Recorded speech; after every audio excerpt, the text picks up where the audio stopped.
My name is Femi Johnson. I'm the CEO and founder of Sourcing Business. Sourcing Business is an online platform where freelancers and employers of labor are able to connect in order to exchange value. The platform gives freelancers opportunity to be able to create their gigs, showcasing what they can offer to organizations, the solutions they can provide, and especially services they can offer, virtually. Startups are actually looking for skilled professionals like these who are able to help them deliver their job, cheaper, who are able to help them deliver their job faster, and who are able to help them deliver their job with better quality. And these are the capabilities that you found in freelancers. And so Sourcing Business provide a platform where such people are able to offer their gigs so that startups and small business owners around the world can be able to access them to be able to buy their services. On Sourcing Business, we'll Hello, good morning. It's a beautiful Saturday morning right here. Good morning. How are you doing? Welcome, everyone. Welcome now. Welcome to African Freelancers Summit 2022. This is the second edition. Yeah, the second edition, and I bid you welcome. My name is Ogie Mark. I'll be your umpire for today. Today we have an array of speakers today. Today, we'll be talking to freelancers all over the world, wherever it is you're joining us from Africa, Nigeria, Europe, America, Asia. I bid you welcome, and thank you so much for joining us. All right, the theme for this summit is building an economic power block through remote work. Now, in the last couple of weeks, we've been talking about remote work, different aspects of the remote work. We'll also be talking about learning, upskilling, and as well as every other aspect as it relates to remote work. Now, today it is the summit, the African Summit for freelancers, and we have a lot of people who are here to talk to us. But before we go into introducing our guest, it's going to be very, very interesting. So what I need you to do is I need you to share the link to this live. Now, wherever it is you're watching us from, I need you to copy this link and just share the link to your contact list, wherever they are, on WhatsApp, on wherever. You can join us. You can watch us through YouTube, you can watch us through LinkedIn, you can watch us through Facebook. Just share the link and let those who don't know exactly what's going on, those who want to get into the world of freelancing and remote work, then join us and know exactly what's happening, all right? And also, you get to drop your questions, all right? Drop your questions and ask your questions in the comment section, and of course, the guest will respond, okay? All right, now I'm going to welcome the founder and the brain behind his entire thing. All right, he is the CEO in person of Femi Johnson, and of course, this particular summit is powered by Sourcing Business. All right, so I'm going to welcome Mr. Femi Johnson to give us the opening remark. Mr. Femi Johnson, good morning. Oh, okay. Good morning again. Good morning, everyone. Wherever you're watching from across the world, I want to say you're especially welcome. And I'm actually very excited today because of so many things that are going to be happening. I mean, in Africa, there's going to be a lot of major shifts, around employability, around employment, around jobs, around youth empowerment, around the total transformation of Africa. We started this journey about 7 months ago, to be specific, I think February this year. And the mission is very clear, is to help Africa gain a fair share of the globally outsourced jobs. And we have started out as a freelance platform to provide an opportunity for Africans, young Africans, skilled Africans, be able to connect with jobs around the world, not just jobs in Africa, but jobs around the world. And when you look at Africa, the popular saying goes this way: it says that a special problem or a peculiar problem will always require a peculiar solution. And in the case of Africa, we have a peculiar challenge. And that challenge, basically, among other things, is jobs. Making jobs available for young people.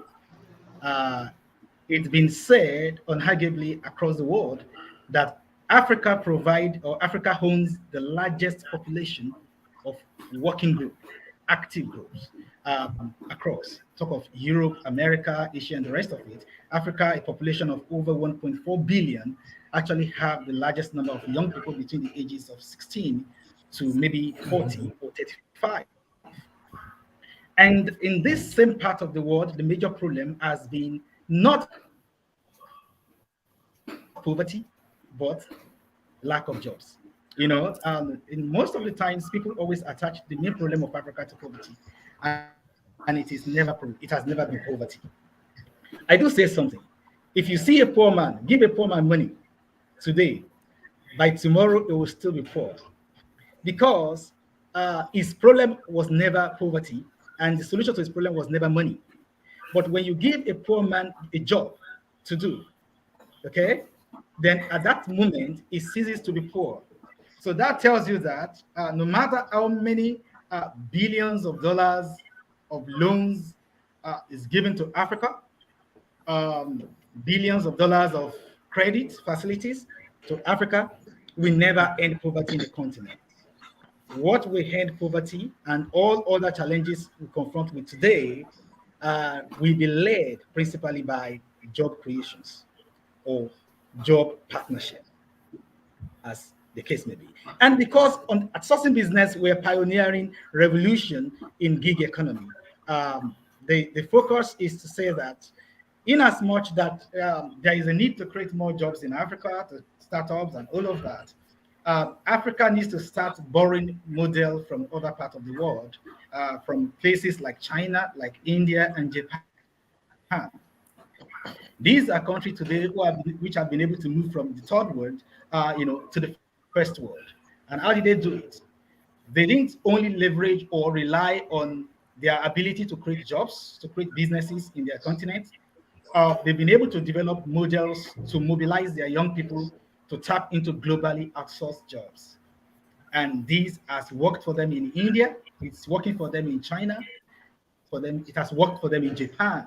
I think when you look at the history of Japan, especially Japan, what they did was to begin to buy products from America and began to understudy those products, the technologies, and from there they begin to own technologies in terms of electronics and the rest of it. And today they are the best in electronics, and that is outsourcing. They look outside to source for that knowledge and be able to make it their own. And in the case of Africa today, when we look at the rapid growth in technology and development across the world, we don't want to say that, we want to match up by creative factories and industry and all of that. There is another trend that we can benefit from, which we have to capitalize on, and that is outsourced jobs. I do say something. I said that if today you look on the street of Africa, you see hundreds of millions of cars which are imported. Okay, they were not made in Africa, but there were excess of cars manufactured in another part of the world and are sold to Africa. And another trend in terms of clothing, you see a lot of clothing in Africa. Some are even called used clothes, from UK, the US, and the rest of it.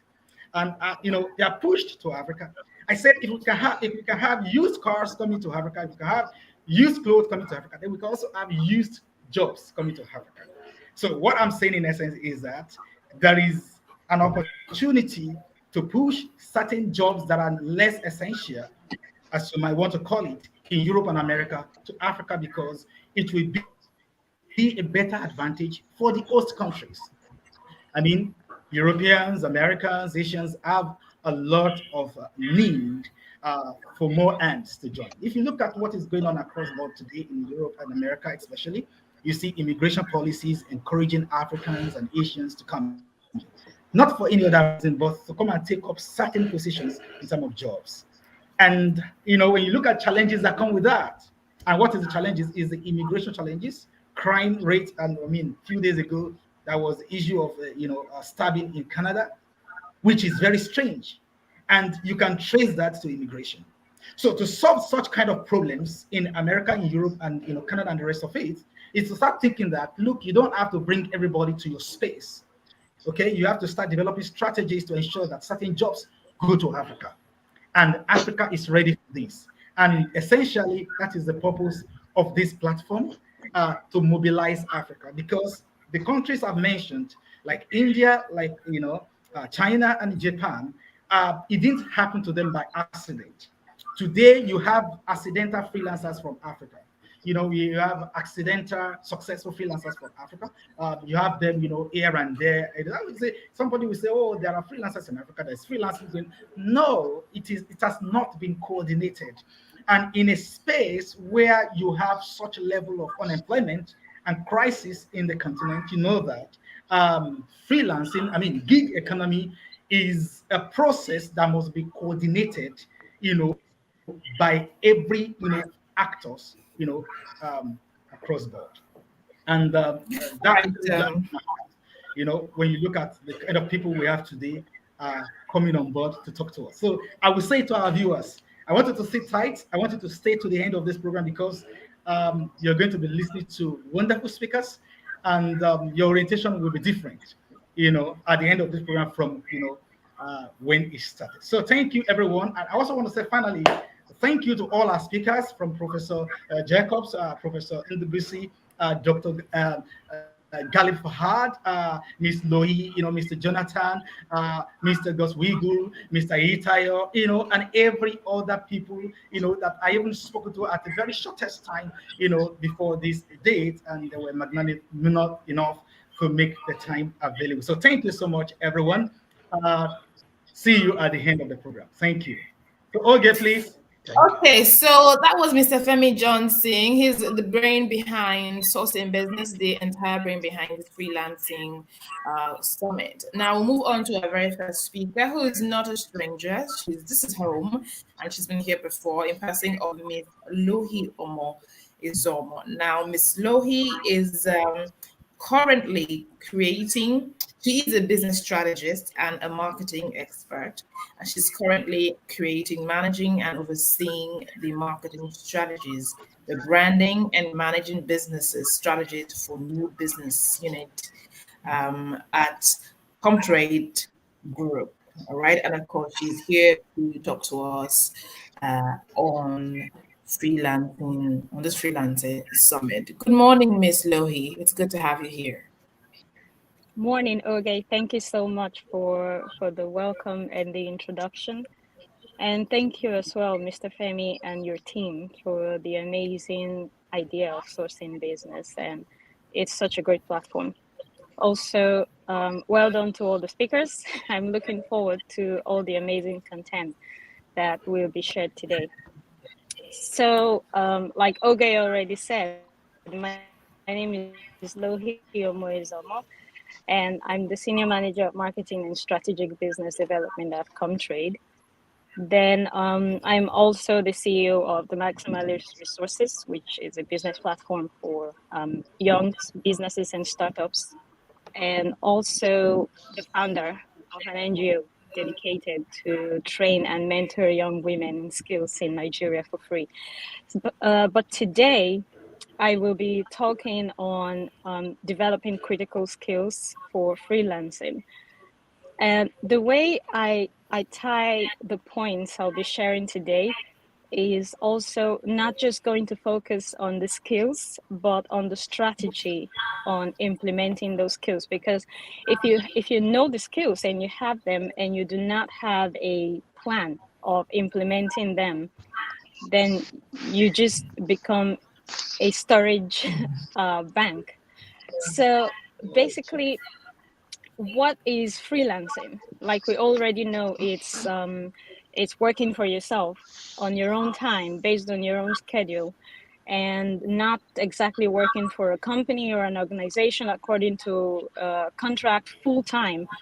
And we know that skill is the ability to do something expertly well. So when you have the skill and the knowledge to do something in the category of an expert, and I would just say strategy actually ties up the whole, everything I just explained.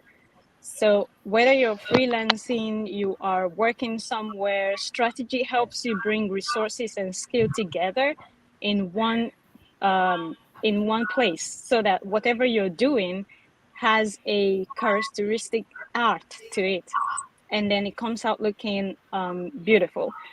And so whether you're just starting on freelancing or you are already a freelancer, the point of being a freelancer to be reckoned with is what my talk is focused on. So how do you develop the skills? What skills do you need? And how do you tie those skills in such a way that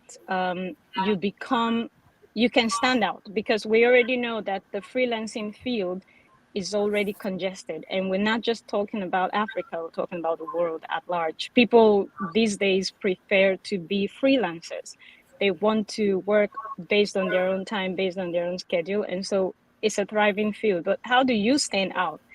And the basic skills that we know can be found on the internet, which would be, you decide on what you want to do, you learn the skill. If you do not already have an experience in that field, you find opportunities to gain more experience, and then you implement them.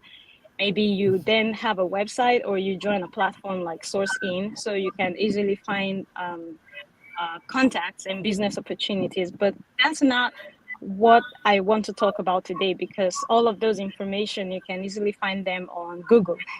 But today I'll be talking on 3 of the most primary, especially since we're doing just the basics today. I won't go into all of the financial parts and the extra core details that you should know. I'll just talk on 3 most important skills and strategies that I believe will help you stand out in an already field, you know.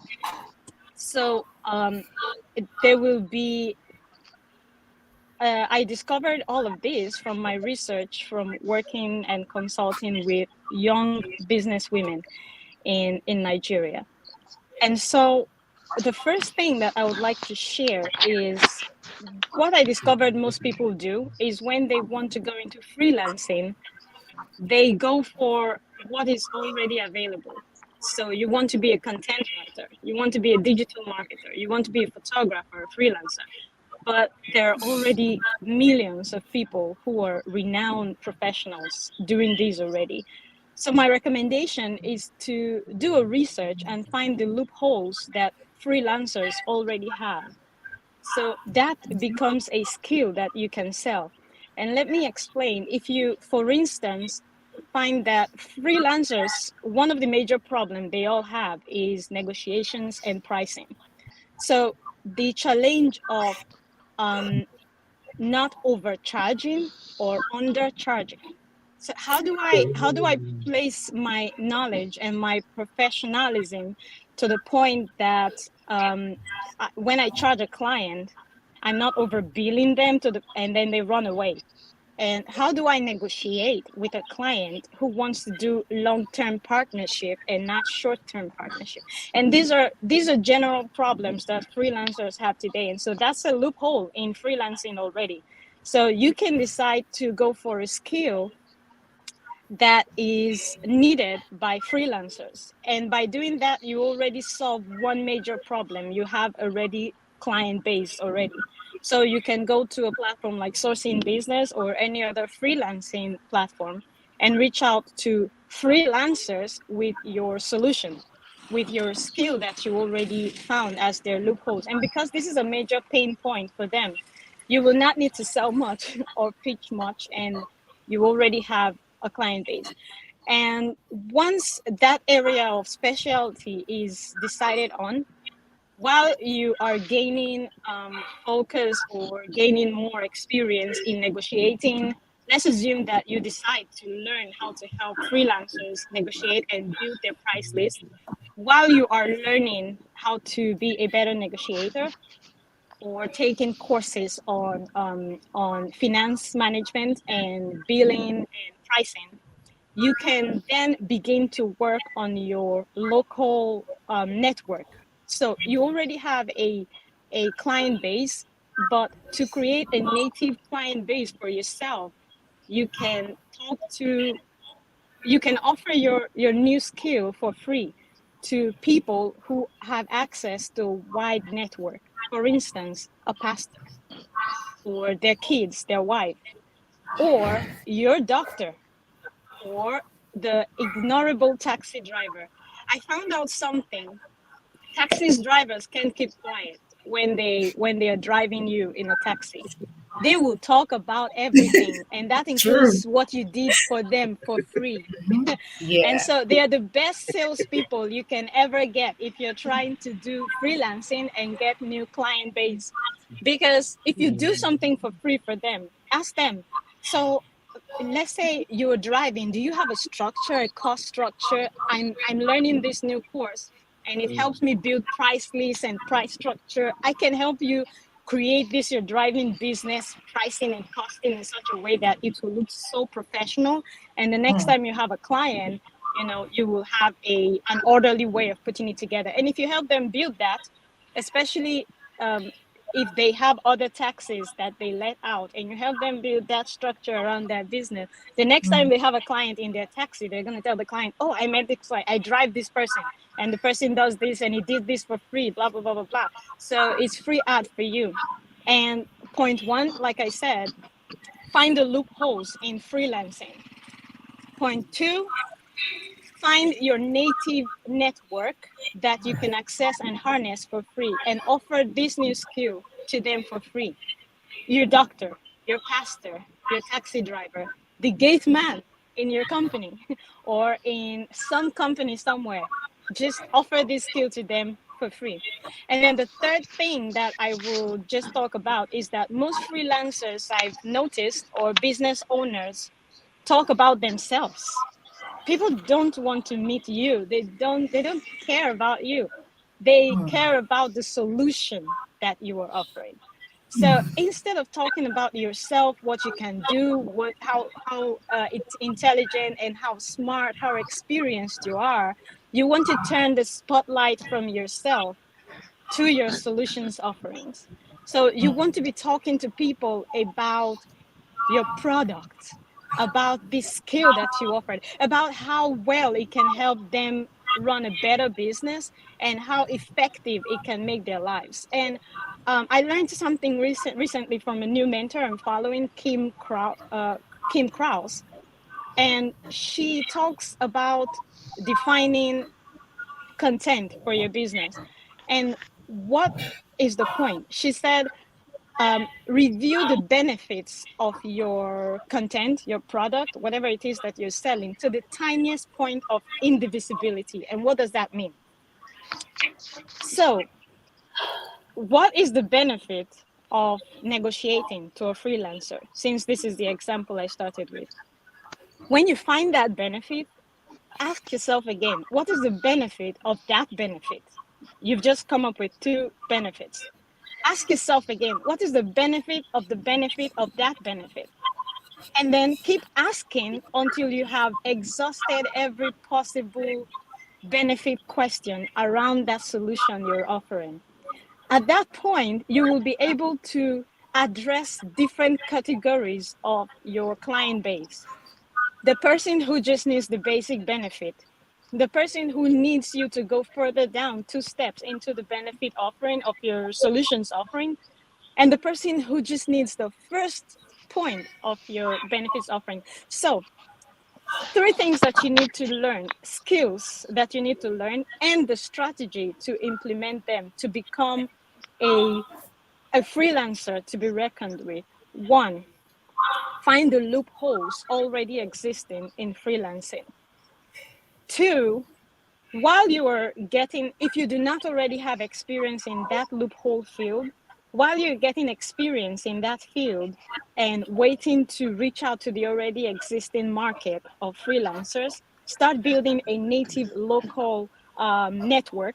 And do this easily by not only contacting the people on your contact list and people and family and friends. Look for key people who have access to a wide range of networks for free. Example, pastors, your doctor, your taxi driver, the gate man in a company or somewhere where there is always traffic going in there, the gate man there.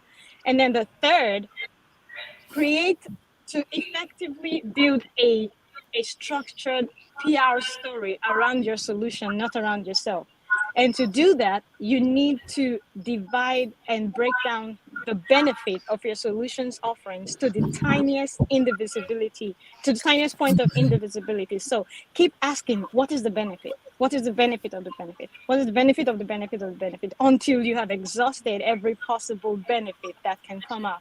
This will help you structure your pitch, and it will help you divide the comments and address different aspects of your focal niche. So this is all I have as for developing critical skills Wow, and strategies for freelancing. amazing. Amazing. Thank you so much, Ms. Lohi. Thank you so much for that. All right. So if you just join into the conversation, we're speaking to Ms. Lohi, and she's been talking to us about developing critical skills for freelancing. That is amazing. Now move on to our second speaker. Now, our second speaker is Dr. Khalid Fahad. He has a vast teaching experience, and it encompasses both undergraduate and postgraduate. Now, his current interest is in development of African education as a tool for social and economic advancement. Now, he's part of the founders of a new Bayelsa state-owned university. He also acted as a pioneer Dean of School Foundation Studies at the University of Africa. Also, the foundation program formed the bedrock of entry into UAT degree. Now, apart from that, Dr. Fahad is also a mentor on Source in Mentorship program. Good morning, Dr. Fahad. It's Good great to have morning, you here. everyone. Good morning. Good morning. Good morning. Standing on all protocols. By the way, I learned that language from Nigeria. Standing on all protocols. I defer to my mentor also, Professor Jacobs, who is sitting there, well attired. But Professor Jacobs, allow me, please, to proceed a little bit. Ms. Lohi, I think, has covered most of the aspects I was going to talk about. Can I think, for the audience, come back so that we can understand the principles of outsourcing? Outsourcing is a business concept that came out of, if you like, demand exceeding supply, whereby suppliers could not meet their demands, and so therefore went into partnership with other companies who had less demand in order to produce the products to be able to supply the market. So with that came over time practices and expectations between the parties and so on. Just by way of example, because I like example as a teacher, is that if you look, companies like Boeing and Airbus, the two main aeroplane producers, outsource almost 80% of their production to other companies around the world. Yes, Italy, Japan, South Korea, and so on and so forth. So outsourcing really is a way of creating employment. But with outsourcing, Ms. Lohi has covered things like basic skills. But what I wanted to cover very quickly is that there is an expectation now, because of the evolution of outsourcing, that there are a number of characteristics that should be observed by the person to whom, yes, a job is being outsourced. Some of these characteristics are the delivery of good quality standards, yes, timely delivery, time management, time. When I was in Nigeria, I used to say, pardon my expression, are we talking about WT or are we talking about NT? And people used to look at me and say, what is WT and NT? And I would say, WT is white man time, NT is Nigerian time. Well, no, the world works to time. Time, whatever time it is, whether it is zone time, Arabic time, South African time, or whatever time, 10 o'clock means 10 o'clock. So I think we need to instill that in our mentees. Effective communication. I think, again, there's a culture in Nigeria where, sorry, not just Nigeria, but in the rest of Africa as well, where we need to create this thing in true education, that asking a question is the right thing to do if you don't understand. So in my experience in Nigeria, it was felt that if you ask a question, you look stupid because you're supposed to have understood what was being said. It's not always true, because sometimes the communicator is not very good, hasn't explained points. So if you are being employed by a company and you don't understand certain parameters, the thing to do is to ask specific questions so that you'll have it in your mind and in your brief about what is to be delivered. And can I tell you, one of the key factors as well is transparency. I think also we need to get into a culture, and I'm glad that sourcing has been trying to instill that in our mentees, that you need to be transparent. You don't change the rules halfway through your journey. It is not acceptable in modern day businesses. What you agree is what you do. Even if in the end you're going to make a loss. Ms. Lowe, he said, go beyond the expectation, because that way you will now be seen as a loyal outsource person. So again, some certain characteristics need to be adhered to. And I'm glad that over the last 7 months, I've been following events myself, and I've come in 1 or 2 times where we've spoken about this, but we need to instill it in our mentees. There is no easy route to outsourcing. Outsourcing comes with very high expectations, and those high expectations expect you to develop your skill, homing your skills. Skills were not inborn in that sense. Not everybody can do hip hopping and talking on the telephone at the same time. I understand, by the way, that only women can do cooking and talking on the phone at the same time. When I've tried it, the telephone has always ended into the soup pot. But that apart, what I'm trying to say is that we need to tell our mentees that Africa, by default, I said this in one of the outspoken a few weeks ago, that by default, Africa will become the continent. By the way, I was looking at some of the statistics. Some staggering statistics will come out. Do you realize that by 2050, the United Nations estimates that Africa will have a population of almost 2.5 billion? Okay? And by 2090, that figure will go to 3.4 billion people. Now, can I tell you what is even more staggering? Nigeria, at the current rate of births and deaths, is expected to reach a population, yes, in less than 40 years of 1 billion. So while Nigeria always says we have 218 million or whatever, imagine having 1 billion people in Nigeria. Who is going to create the jobs? Who are going to create the schools? Who are going to create the mindset and skills? So in that sense, sourcing through Femi and his team, they've started that process. But by God, we need to get this message across. Employment is not going to come on its own. We need to create employment. And I think this is where England or the United Kingdom learned during Mrs. Thatcher's era, where she said, jobs are not going to come hunting for you. You must go hunting for the job or create the jobs. And through sourcing, I think the job creation will come, but at a cost.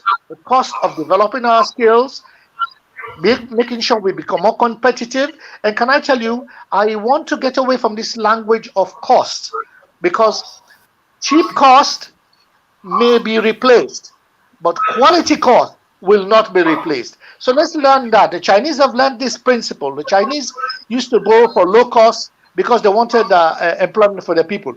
But as time went on, China has changed its model and is now producing quality products, because only quality products cannot be replaced immediately. You can replace a product by a cheaper product, wouldn't very last. But in terms of quality products. So I think to our mentees all over Africa, we need to know that yes, outsourcing is the route to go. And by the way, can I say, the outcomes of outsourcing in the long term will be not just employment, but maybe taxation for the government, because at the moment, governments all over Africa rely on either one product like oil in Nigeria or coal in another part of South Africa, diamonds and so on. And so in that sense, the more people pay taxes, the better society will become in terms of living standards, employment, education, and so on. It's a cyclical effect. You understand that goes through the economy.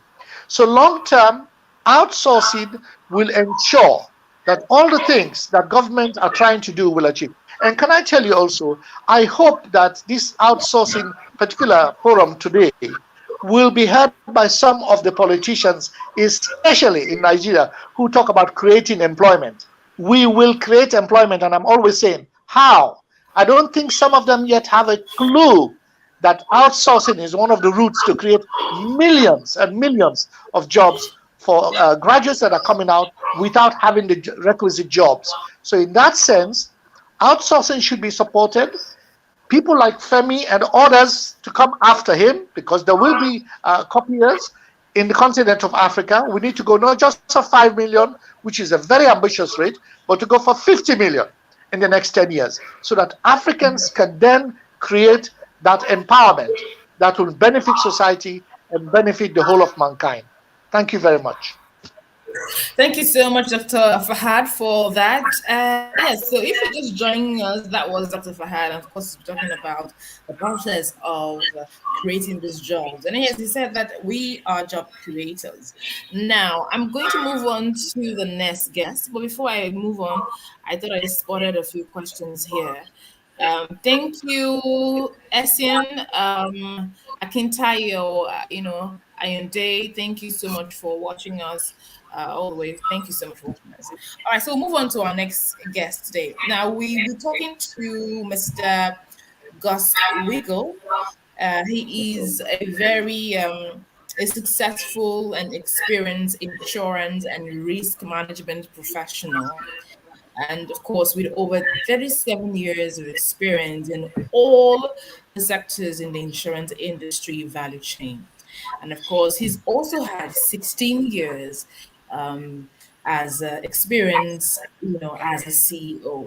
He also he was a CEO between 2000 and February 2007 at Central Insurance Company Limited. He also was the CEO also from 2007 to December 2016 at Linkage Assurance PLC. Currently, he is serving as the independent non-executive directors with Standing IBTC Insurance Limited and principal consultant Fairfax Consult. Mr. Gus Wiggle, good morning and welcome. Good morning, Oge, and thank you very much for this opportunity to share with you this morning. Basically, like you have just said about me, I have been an insurance man all through, so I will be speaking mostly concerning insurance. And I've been asked to talk about freelancing opportunities in Nigeria. One thing I quickly learned from what we have just done in the last 35 minutes was what Lohi said, where he said the taxi driver could just be one of the good people that could use for freelancing. I never thought of it, but I have experienced it several times when you are in the car with these Uber drivers, and they will get you talking and they will sell to you some things that you wonder by the way you ask from them. Why are you an Uber driver? He will tell you, I'm a graduate, I had no job, but I just have to find something for myself. That's just to tell you the resilience in our youth, that they just are not lazy as some people have termed them, but they've not just been given the opportunity. So this morning, I will be talking about freelancing opportunities in Nigeria. It's one big field that we have not really explored. You'll be surprised that Nigerian penetration in insurance is just less than 2%. And of these 2%, maybe about 60% are from the life insurance aspect of it, which really needs a whole lot of freelancing. Today, one of the two big companies writing life insurance, they are doing so from doing insurance. They are doing so from their life portfolio, and that life portfolio is built by agents, the ones we call freelancing, because these agents actually do a whole lot of other things aside from selling insurance. So this morning, I just want to believe that our conversation will be more related to what the youth really need to do. Like what the last speaker have just said. I mean, it's frightening knowing the numbers of Nigerian population in another 40 years. And the question is whether the jobs, what are they going to do? But the good thing I can say this morning is that our youth, they have come to realize that they have, they need to be in the trenches. They are used to being in the trenches. They are no more people that want you to feed them with jobs opportunities. They want to do things themselves. They have found a way, of creating emotional bonds with people, just like what Lois said with the Uber driver. So for them, they don't see, working in the office anymore as anything, because like my children will always tell me, say, look, we're a different generation. We are not the generation Z. And I ask them, what is generation Z? They say, look, there are people who are multitasking. They don't want to just do one thing. They want to use their hands. They want to use their brain. Just as their brains are working, they want to use it with their hands. So our youth somehow have become, they become very self-motivated. They are now self-motivated, driven people that they may not really fit into a box called office. Some of us, we have stayed put in the office and a chair and a desk all our lives. But that is not what this Generation Z are really talking about. So insurance is one area that gives them a whole lot of opportunities. Imagine a country like Nigeria, for example. We say we are over 200 million. And of these 200 million, less than 20 million have valid insurance. So who is going to talk to the 180? This is where we keep, most insurance companies are in dear need of the youths, to drive their agency. And the agency, like people will tell you, is a source that in America, for example, at least I had that experience for a few months. It's a strong, vital ground where people don't even want you to promote them to become desk workers. They say, look, leave me my agency, because on my agency, I am making much more money and I am still able to do other jobs. That is what freelancing opportunity gives you in insurance. Because we have youths that are really motivated. We have youths that have the capacity. Our youths are so much that you wonder, where did they get this energy from? One thing I love about them is that they love their space.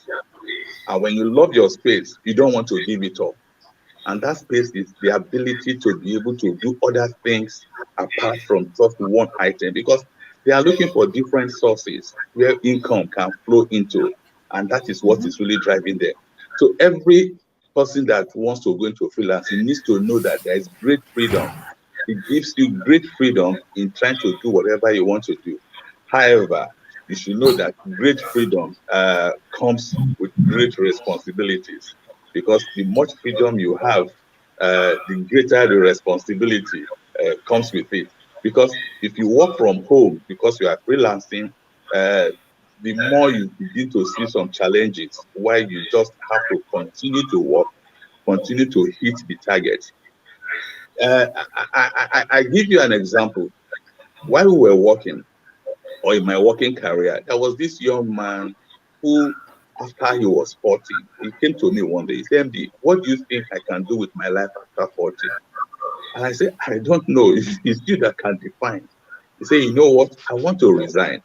I said, why do you want to resign at 40? He said, because I want to go into agency. I want to start building career for myself.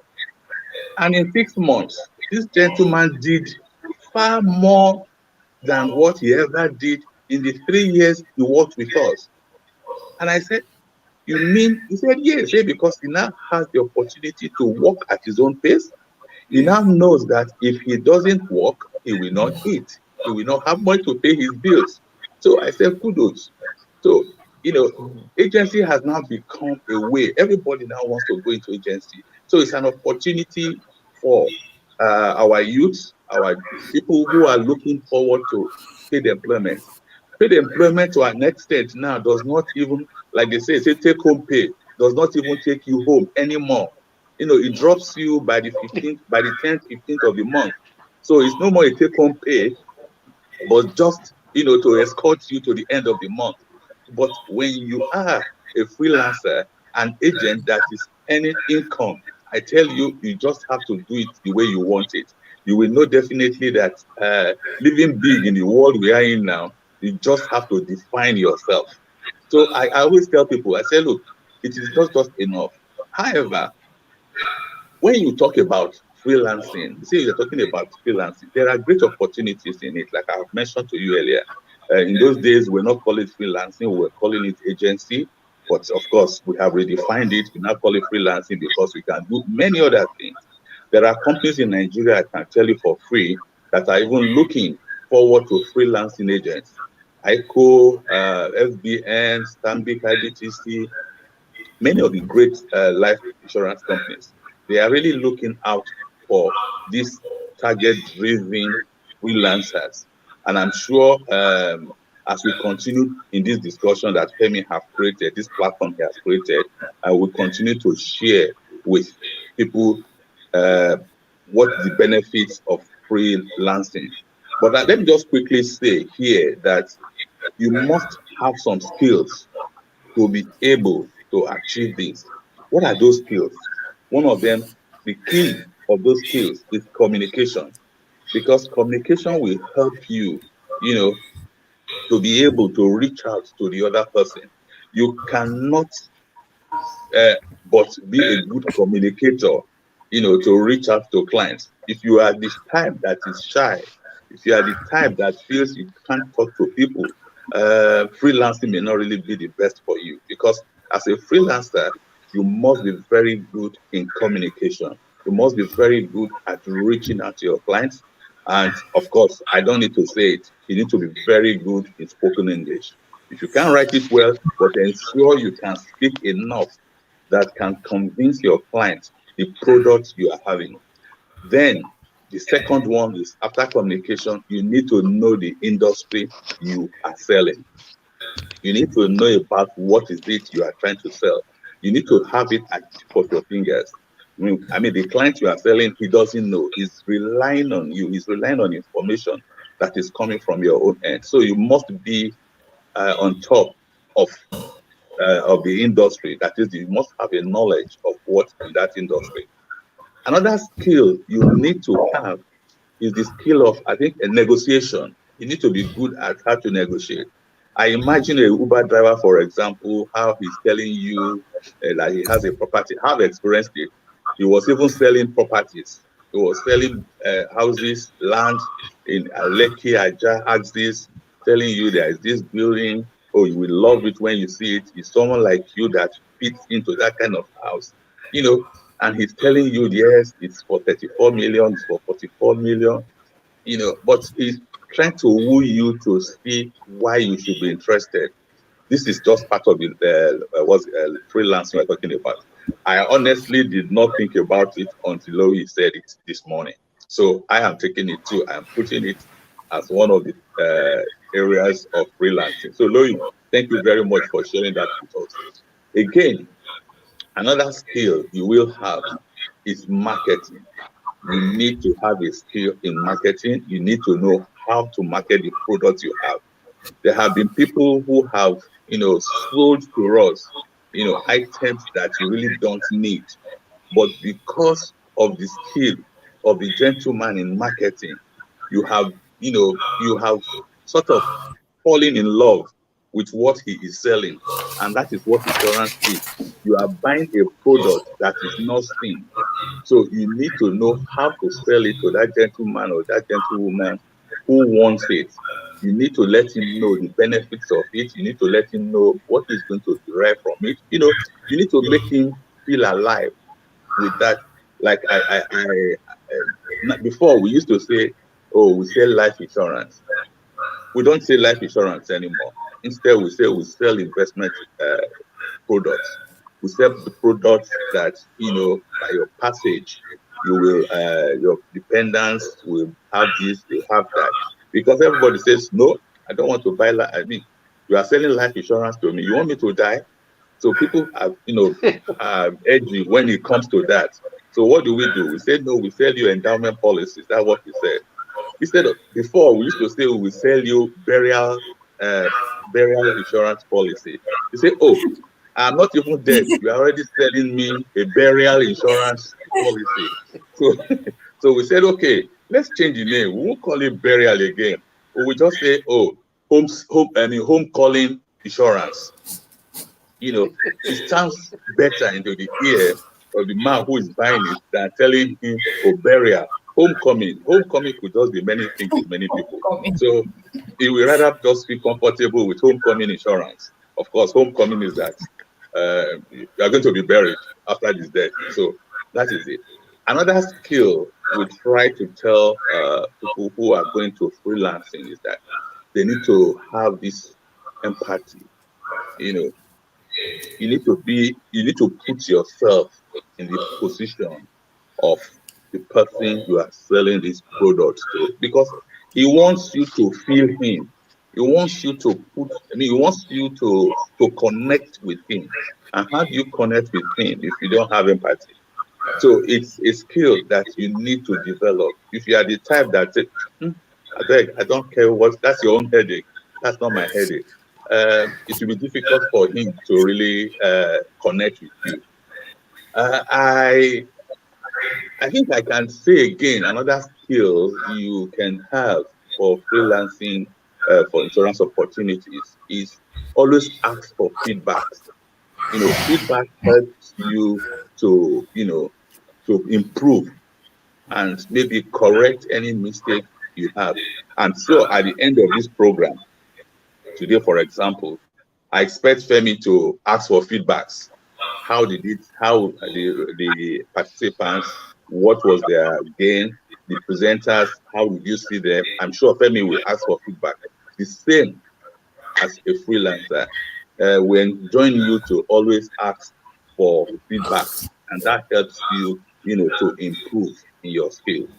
Lastly, I will want to say that as a freelancer, always compare notes with your colleague. Compare notes, ask them, how did you go? How did you attend to this?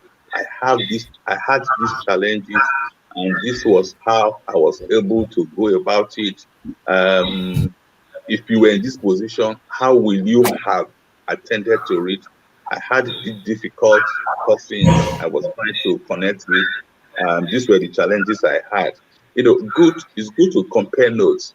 Gone are those days, when we were in school, when we are doing the exam, there's a way you'll be writing. You will use one hand to block your answer sheets, and you'll be writing, trying to prevent the other person from seeing what you are writing.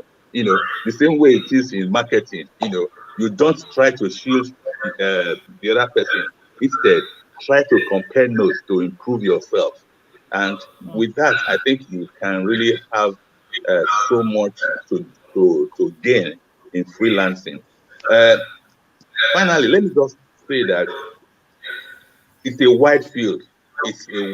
There is so much you can do with freelancing. But I know some companies now, they are beginning to have applications, where you can just have on your phone, you want to sell insurance. Because, of course, as a freelancer, you don't need to go to the office, probably except when you want to go and make reports. But with the technology now that we have, everything is on your phone. In fact, some people now, apart from their soul, every other thing about them rests on their phone. And when they are looking for anything, before they look for their shoes, I'm sure they will say, where's my phone? Because their phone it contains everything about them. So the little I would just want to share is that there is so much opportunity in freelancing in insurance sector, and in fact, the insurance companies are looking for freelancers. I think that is the way I would want to conclude it. Thank you very much for the opportunity to share. Thank you. All right. Thank you so much, Mr. Goswiggle. And he's been talking about the skills as the freelancers need to have. And one of the skills he mentioned was communication, being able to compare notes, and of course, being able to negotiate. These are the three that I got. Now, we have our next speaker already on standby, but we want to go on a quick break. Before we go on a quick break, Professor Chris Jacobs has a few things to say. Professor Jacobs, are you there?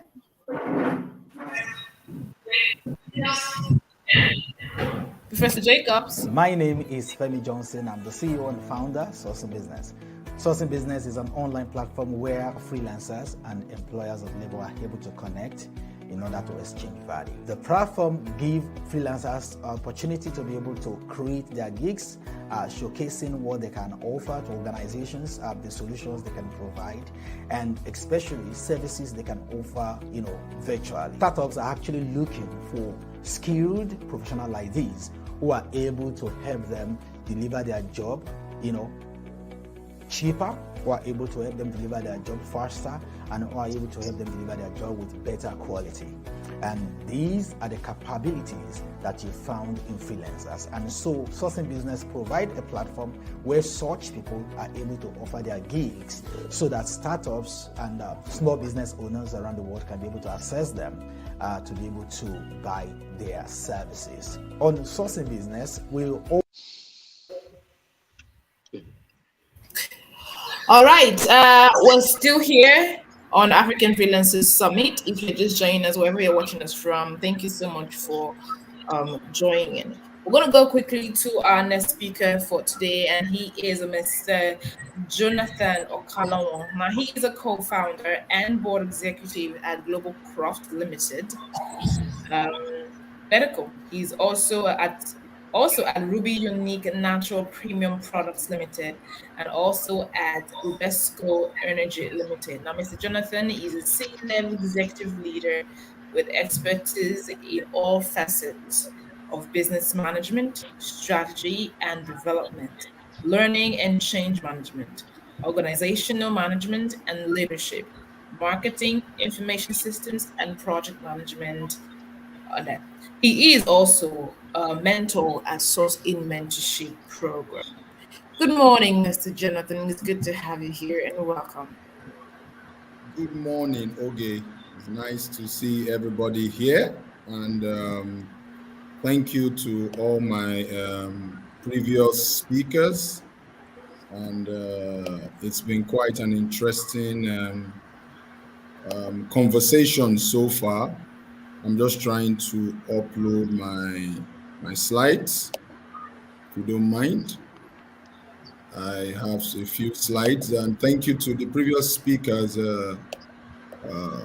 Ms. Lohi, Dr. Fahad, Mr. Goswiggle, and of course those that will come after me. And it's always a great privilege to speak at this program, and I really love what Mr. Femi is trying to do as regards the big goal that we have, which is upscaling 5 million Africans in 5 years. And it's quite an interesting one. So today I'll be speaking on, please just let me know if you can see my slides. Not yet. Not yet. Okay, hold on.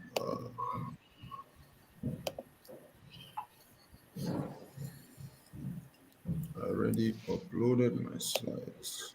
Okay, hold on.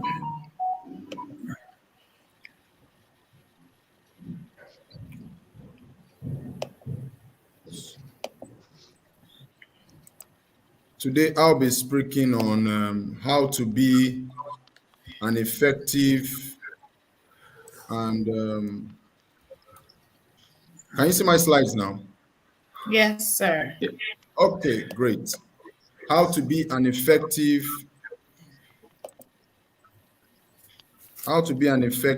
and efficient freelancer. And the conversation that we've been having is on freelancing, and of course some of people have termed it also outsourcing. And let's look at what I want us to start with. This statement: we just came through COVID-19 pandemic, and what can we say about the COVID-19 pandemic is that remote work is the unexpected success story of this pandemic. And of course, we are all aware that remote work has become front and center stage as regards this pandemic that we've just come through. Who is a freelancer? Of course, we all know what the freelancer is: non-permanent, self-employed. We've all spoken along those lines. Professional who provides services and products to a variety of clients. Of course, their involvement, scope of work, and contract length are not limited. So, yeah. Oh, madam, I'm not coming up. Okay. Okay. So we can see that as Africans, we are born freelancers because our birth environment doesn't guarantee survival. Of course, as Africans, we are a race of let me use the word in quote, hustlers. That's why we push ourselves to the limit, and it also fits our spirit of competition. Now, let's look at some global freelancing trends. Now, this is from DDIY 2021. How many freelancers are there in the world? Out of the total global workforce, 3.5 billion total global workforce, 1.1 billion or 35% of that global workforce are freelancers. Now, 90% of freelancers believe that the industry has a brighter future ahead. And according to reports that have been carried out, they say that by 2030, the freelancers would be 80% of the total workforce worldwide by 2030. So freelancers are growing by the day. And we can see that Africa currently has 10.1% of that market. Now, let's look at where clients are located. It just gives you an idea of where majority of clients are located. Of course, most of the clients are in North America and then Europe and then all down the way. Just giving you an idea of where freelancers can get their gig. Of course, we're talking about the gig economy. Now, why do companies prefer freelancers over staffing firms? Of course, 62% they complete project faster. 55% say they reduce cost. Of course, it costs less to hire a freelancer than, of course, somebody in-house. 49% say, of course, is to increase transparency in the process. And another 49% says to access skills not available today. And we can see the breakdown of global freelancers all over the world. Independent freelancers, 40%, freelance business owners, 5%, temporary workers, 10%, diversified workers, 18%, moonlighters, 27%. So that gives you a sense of how the market is structured. So where do freelancers work? Now, we can see that, of course, freelancers, 86% work from their home. Some of them work from a local coffee shop or cafe. I know, of course, let me give an example. In the US, many people work out of maybe a Starbucks cafe or something. Of course, remote city or country. Then some freelancers also work in clients' offices. Some co-working spaces are becoming the norm of the day. Of course, some of them may have a private office. Some people also work maybe in their university or their library, and so that gives you a sense of how this market is being structured. Now, let's look at the average age of freelancers. Of course, we can see majority of freelancers fall into the age group of 25 to 34. So we can see 18 to 24, that we have 21% of the market, 25 to 34 years old, 48%, 35 to 44, another 22%. By the time it gets to 45 to 54 years old, of course, there's a decline. So they're just 6% of the market. Of course, 55 to 64, we are talking about persons looking at retirement, so 3%.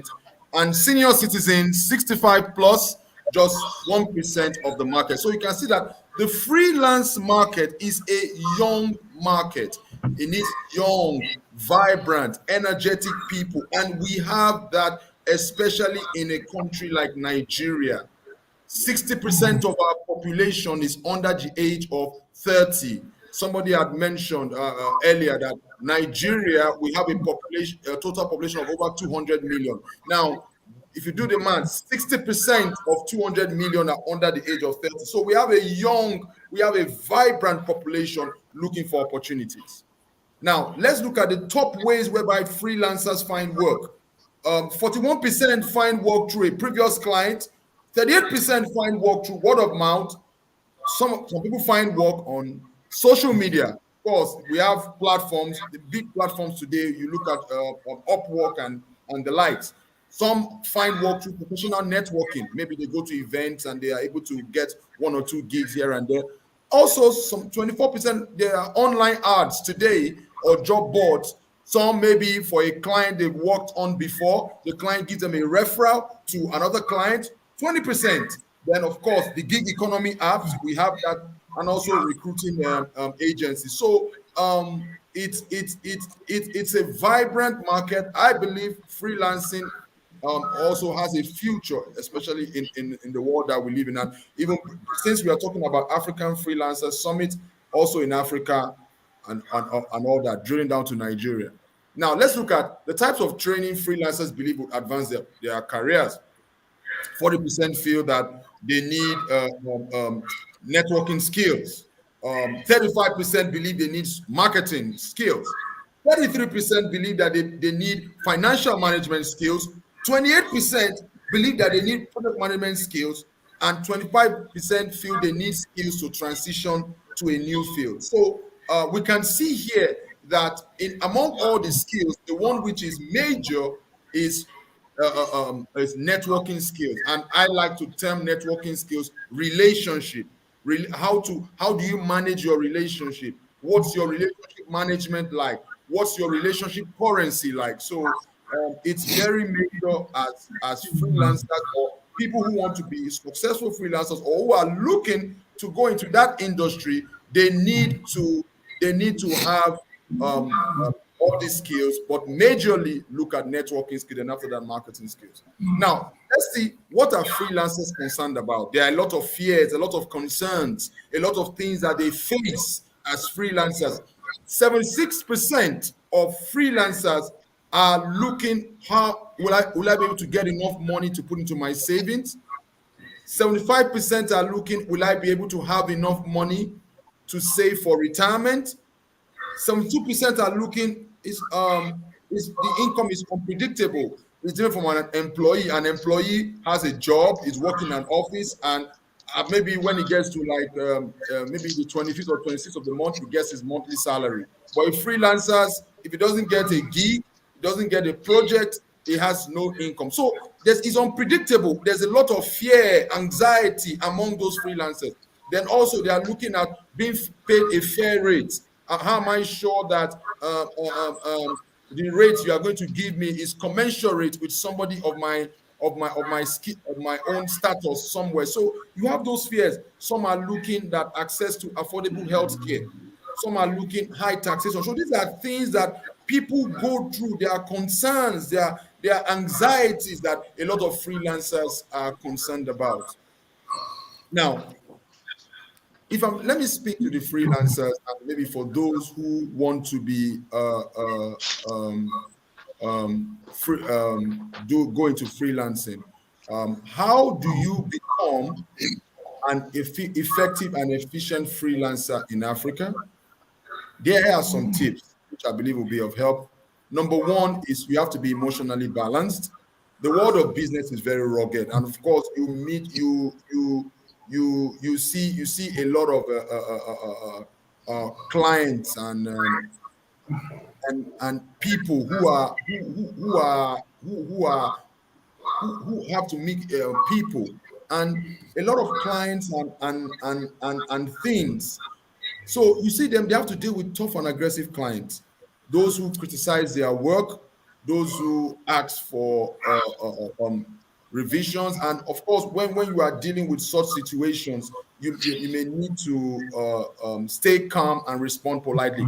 I can see that Professor Undebisi is here with us, and being our keynote speaker, I would like to give him the honors to go ahead when Professor Ndubisi is done, and I would Yes. continue my presentation. So, Professor Ndubisi, you are welcome, and it's a pleasure. Thank you so much, Mr. Jonathan, for that. Appreciate it. Thank you so much for that. Professor Ndubisi. No, please allow him to finish his conversation. No. I personally will not support that. Please, Jonathan, please continue with your presentation. They are all very, very important and critical. So please, I was here in time that somehow the organizer did not notice it. Please continue your conversation, please. I'm so sorry for somebody interrupting you because of me. Go ahead, please, Jonathan. Thank you. Okay, Professor Ndubisi, thank you so much. I honestly would have loved to also hear you. I'm fine, but if you insist, I would continue with my presentation. All of us, we all insist. Please go ahead, please. Okay. Take your time. Thank you so much, Professor Ndubisi. You're far too kind. Thank you. So I said you have to be emotionally balanced, and of course, two tips to be a freelancer. I believe somebody said this. I don't know if it was Ms. Lohi. I alluded to this. Keeping your word. You have to be honest and truthful with your client. If you tell a client, "I'm going to deliver a job in 14 days," let your word be your bond. Let your word be your bond. Don't say, "I'm going to deliver a job in 14 days," and 1 month you are still telling stories. There's no room for that. So you need to be truthful and honest with your client. You need to set a high standard of ethical practice. Of course, if you are a lying cheat, you won't get it. You won't get much work. Maybe 1 or 2 jobs, and nothing else will come. Then don't get comfortable with what you know. Your earning power, your consistency would majorly depend on how good you are. Remember, he who stops being better stops being good. So what are you saying? Continuous improvement. You have to keep learning. You have to keep upgrading yourself. You are not satisfied with the status quo. Then you have to toughen up. Of course, in freelancing and the space, there are going to be seasons of rejection. Maybe you are looking for a gig or a project, and you may not see maybe for the 1 month or something. So you have to deal with those seasons. How are you going to use those low seasons and seasons of drought? What are you going to do? Are you just going to fold your arms and say, "I don't have a job"? Or are you going to use those seasons as learning periods to upgrade yourself in whatever field that you want to go into? Now, of course, look for projects that give passive income. Of course, that goes without saying. Of course, projects whereby you can sign maybe like an SLA or something, so you are sure of continuous income. Maybe you sign a contract with a client maybe for 2 or 3 years, so you know every time. And maybe you can also have maybe like a quarterly maintenance or a quarterly check-on with the client. So that also guarantees you some form of income, no matter how little it is. So gone for projects like that instead of just one-off projects. Then of course, some people will offer you, say, "Okay, I can't give you so and so cash, but I can give you equity." Of course, you may look at it that I need my cash today, but sometimes also it's good to think long-term. Equity also, if just imagine when Google was starting and the founder, Sergey Brin or so, had met you and wanted to offer you 0.001 of Google at that time. Now just imagine 2022, how much that would be worth today. So many times don't discard the conversation around equity plus cash offers. It may be a very good retirement plan for you. Always think long term. Don't think short term. Always think the future. Now, also don't joke with any client. Don't just say, "Oh, I have a client that is paying me big money, big amounts of money." That little client that is paying you $1 here, $5 here, one pound here, £3 here, they are very important. The important thing is that you want a consistent flow of income, because the big clients, maybe they come maybe once in maybe 6 months, but those clients that pay you little, don't play with them. And very importantly, your watch should be quality. Whether you're dealing with a big client or whether you're dealing with a small client, always give out quality. My mantra is under promise and over deliver. So of course you have a rate card for your success. When clients come. You have a rate card, not that you are saying figures from top of your head. You should have a rate card. This is how much I charge and all that. If you want to give a discount, maybe if I'm going to take this over a period of time, maybe 3 months and all that, we can give you a payment plan or something. But always appear professional. Do things professionally. There's no room for mediocrity.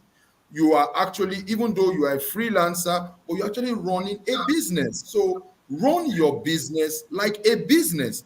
And if you run your business like a business, then it will pay you like a business. But if you run your business like a hobby, it will pay you like a hobby. So of course, update your portfolio often. Clients love it when you update your portfolio, and you have, maybe you did a job for a client A. Of course, you put it there. That serves as also a referral or the social proof for maybe subsequent clients that are coming up and all that. So it's always good to be professional in what you are doing. So update your portfolio often. Of course, YouTube is also a very good platform.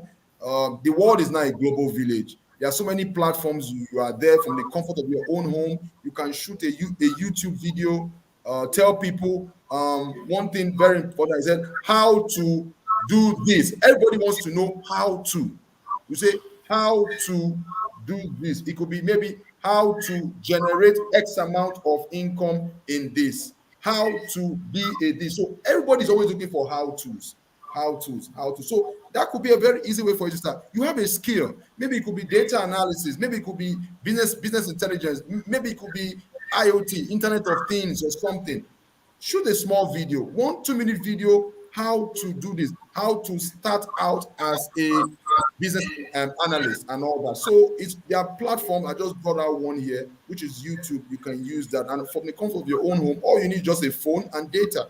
And with good light, you can do your first video on YouTube. Then, of course, always have a contract. Don't go into any thing with anybody without having some form of contract. It's very, very important. Let it be documented. Oh, I'm going to do a job for a client for 30 days. What are my responsibilities? What is the client's responsibilities? The client is going to pay me every week. I'm supposed to deliver 40% of the project by the end of week 2. Let that be documented. Don't do things from your head. Let it be documented.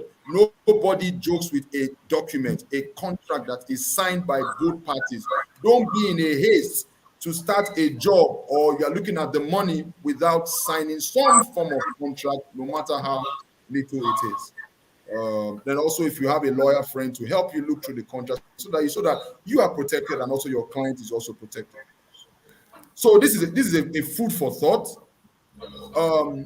I'm almost done. This dynamic world of ours need combination of generalists and specialists. And I dare to say that freelancing is a field that compels people to be great. No other field compels people to be great at the two. That means as a freelance, you are forced to not just be a generalist, you're also forced to be a specialist. Let me take, for example, an employee in a place, an accountant. He comes to work, he's only focused on accounting. But as a freelance, you can have accounting skills, you can have finance skills, you can have taxation skills, you can have HR skills. Those are skills you've picked up. So you are not just a specialist that is coming to work 30 days, make one pay, but the freelancing gives you a room to be more, not just a specialist, but also a generalist. And with that, having a multiplicity of skills gives you access to many more roles that you can get. I'm winding up. Now, one major problem in Africa, and I brought this because we talk about global standard and different things, and look at the speakers we have here today are men and women that have succeeded in their various professions. But one major challenge I see in Africa is mediocrity. And for the freelancing industry to thrive, for the outsourcing industry to thrive in Africa, we need to kill this giant called mediocrity. Our benchmark for excellence is very low. There is no room for mediocrity.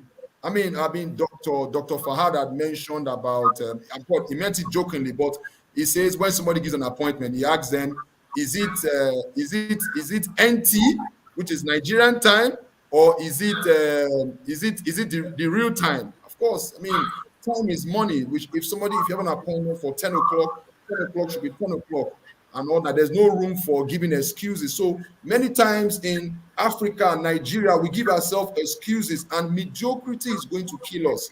If we don't kill this giant called mediocrity, it would not enable us to achieve the success that we are. So it's a major challenge, but I believe that if we get our acts right, we can solve the mediocrity issue in Africa. I'll just have one or two more slides.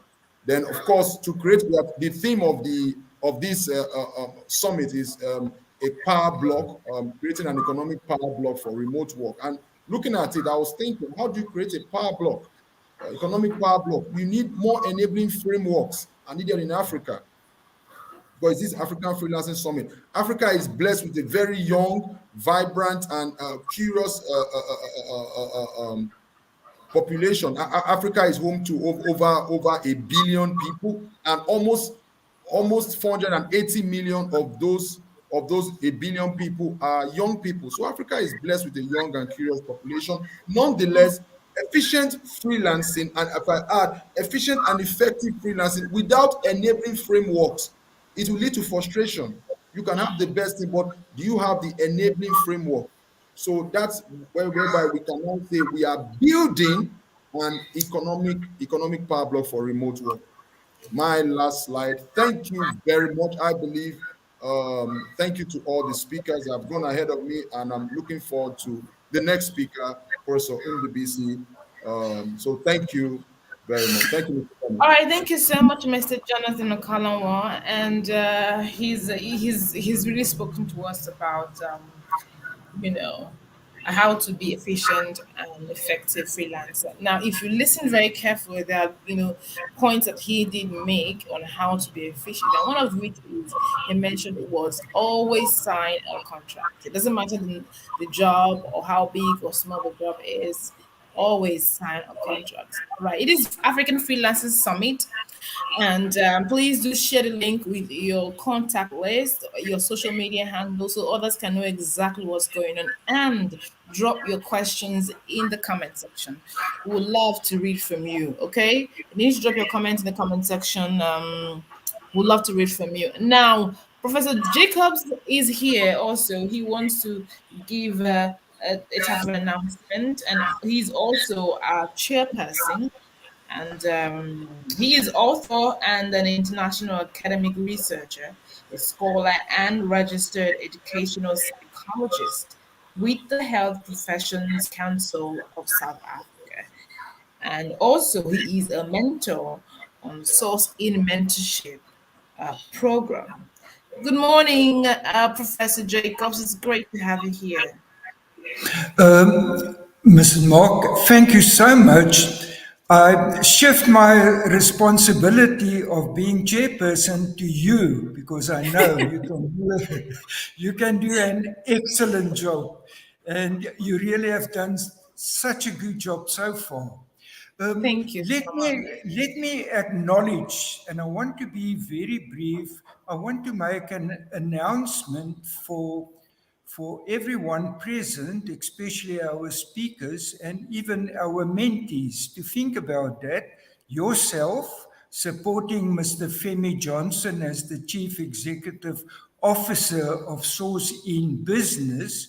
I want to make a short announcement. But before doing that, thank you so much for the contributions of our distinguished, reputable speakers. I've learned so much from you, and I really would like to have more contact with you, to listen to your ideas, what you are doing, and also what we can do to make Africa great, but especially Nigeria. So let me make the announcement. I was listening to the speakers, and what is maybe not included in the presentations are the ideas of creativity, innovation, and ethics. Those are the baseline concepts to become an excellent freelancer. Ben Carson said in his book, Think Big, Think Outside the Box. Our freelancers must think outside the box. I appreciate the idea that they must do market research by talking to Akara drivers, anti-selling, groundnuts, sachet waters, those people that are driving taxis or mulways, those that are gatekeepers. Of course, we can learn from them, but we have to be more scientific. One of the speakers referred to market research. We do not want to resolve a problem by creating another problem.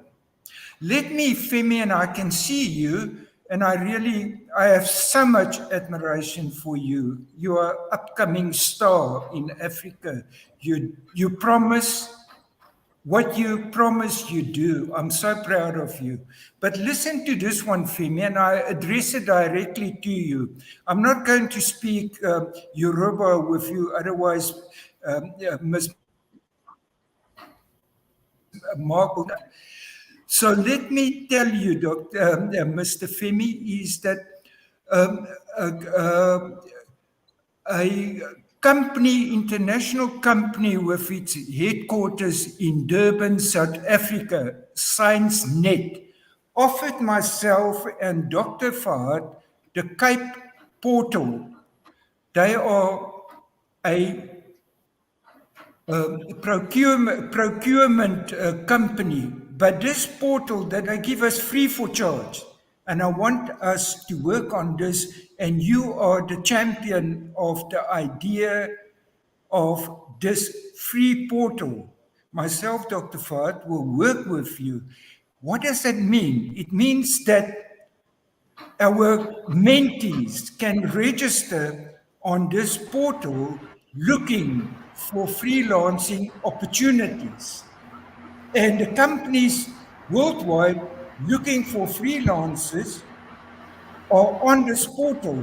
So our mentees that are trained, certified, they can also register and they can tender for this opportunities. Isn't that a wonderful idea? But I want you to think about this, because our young people, and with all due respect, are becoming tired of long stories, of theoretical frameworks, etc. Present company excluded, because I think that our speakers have done so well with their applications. And I was so impressed as an academic, as a researcher. I also, Femi, want us to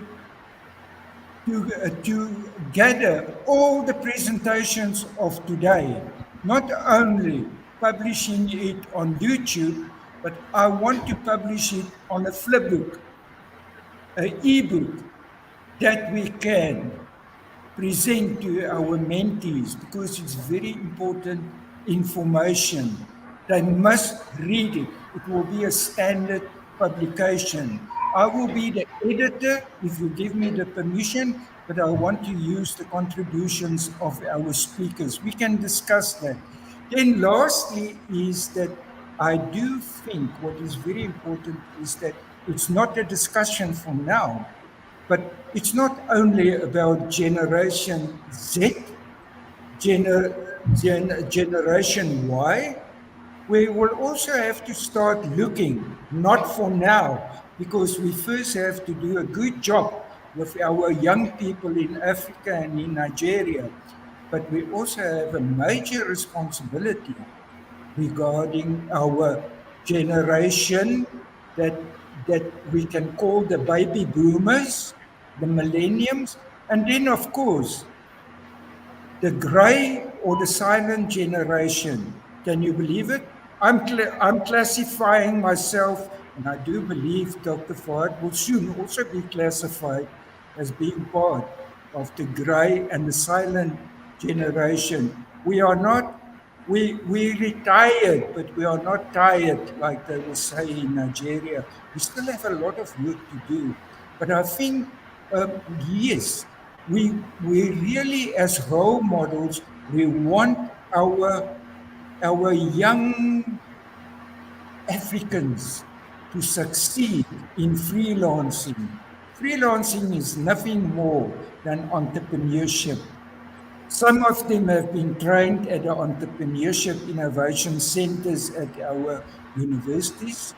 Some have not been trained. Some have been trained at polytechnics, technical colleges. But I do believe what you have put down is groundbreaking.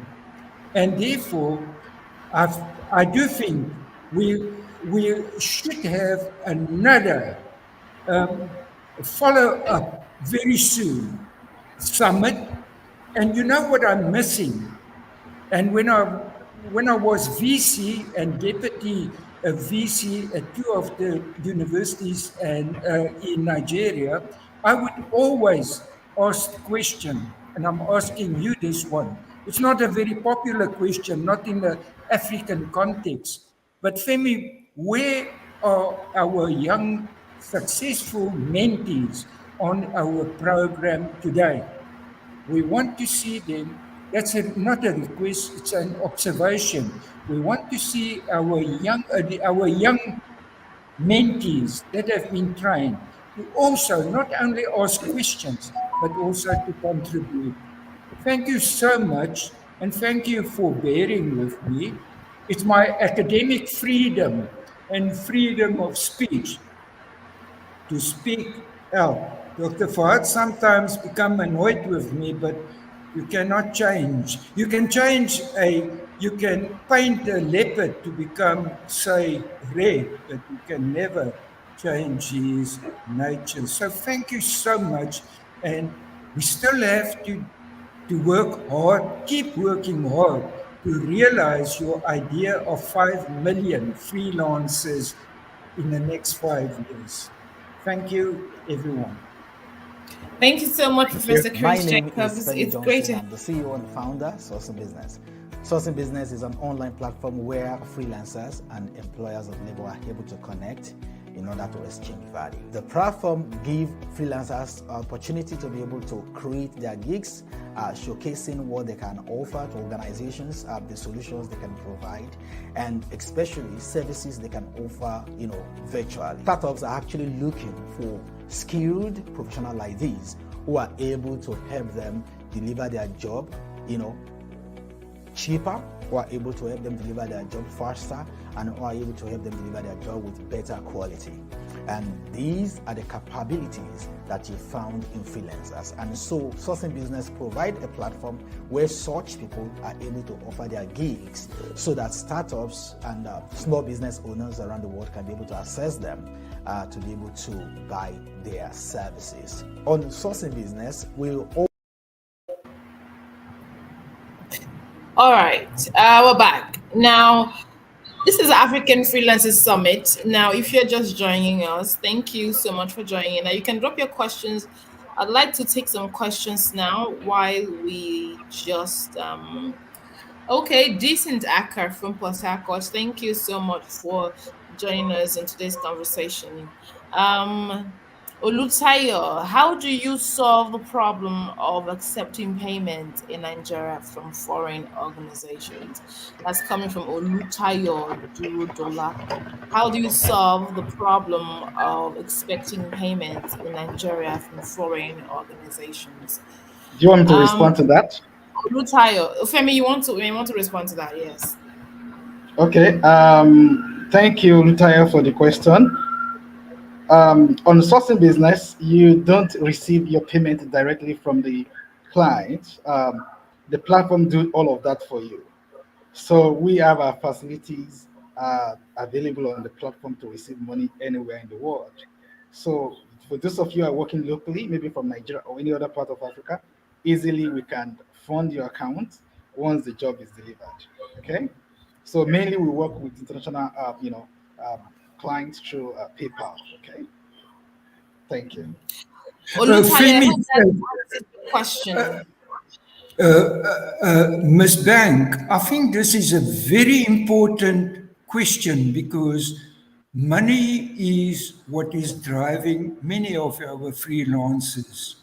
What is important is that I want to say that our freelancers can trust a source in business.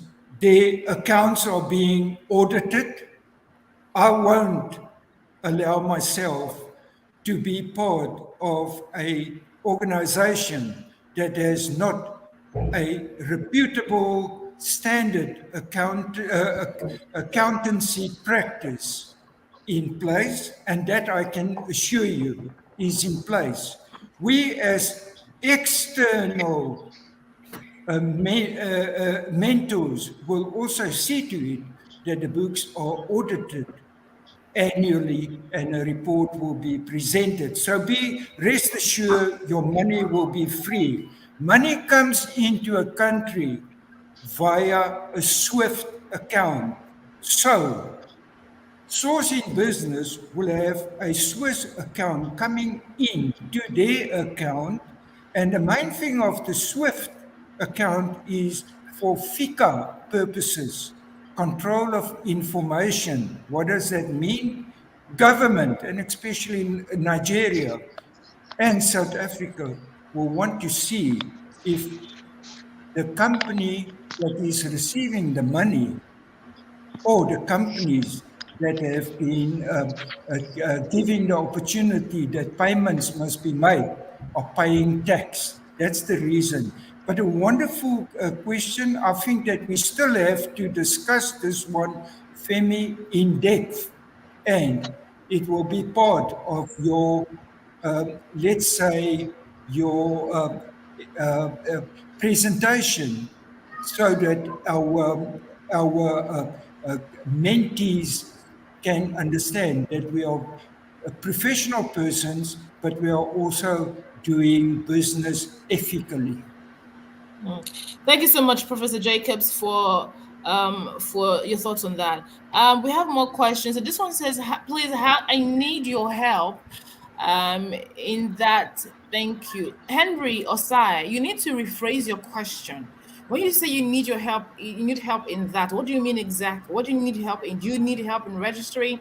Do you need help in receiving payment? What exactly are you talking about? You need to be clear with your question so you can get the right answer, okay?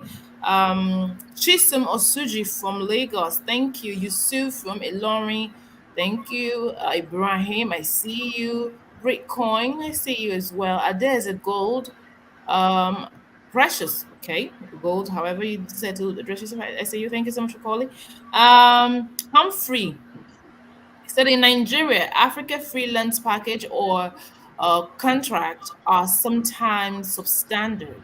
How is this summit going to influence the structure of a typical contact to enforce minimal compliance to standards? So I'm going to take that. Femi, you might want to respond to this question. It says that in Nigeria, or Mr. Jonathan, you might want to respond to this question. It says that in Nigeria, that's Africa, freelance package or contracts are sometimes substandard.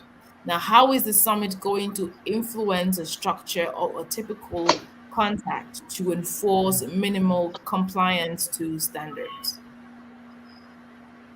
Okay, thank you very much, Oge. Good question. And I think my second to the last slide talked on mediocrity.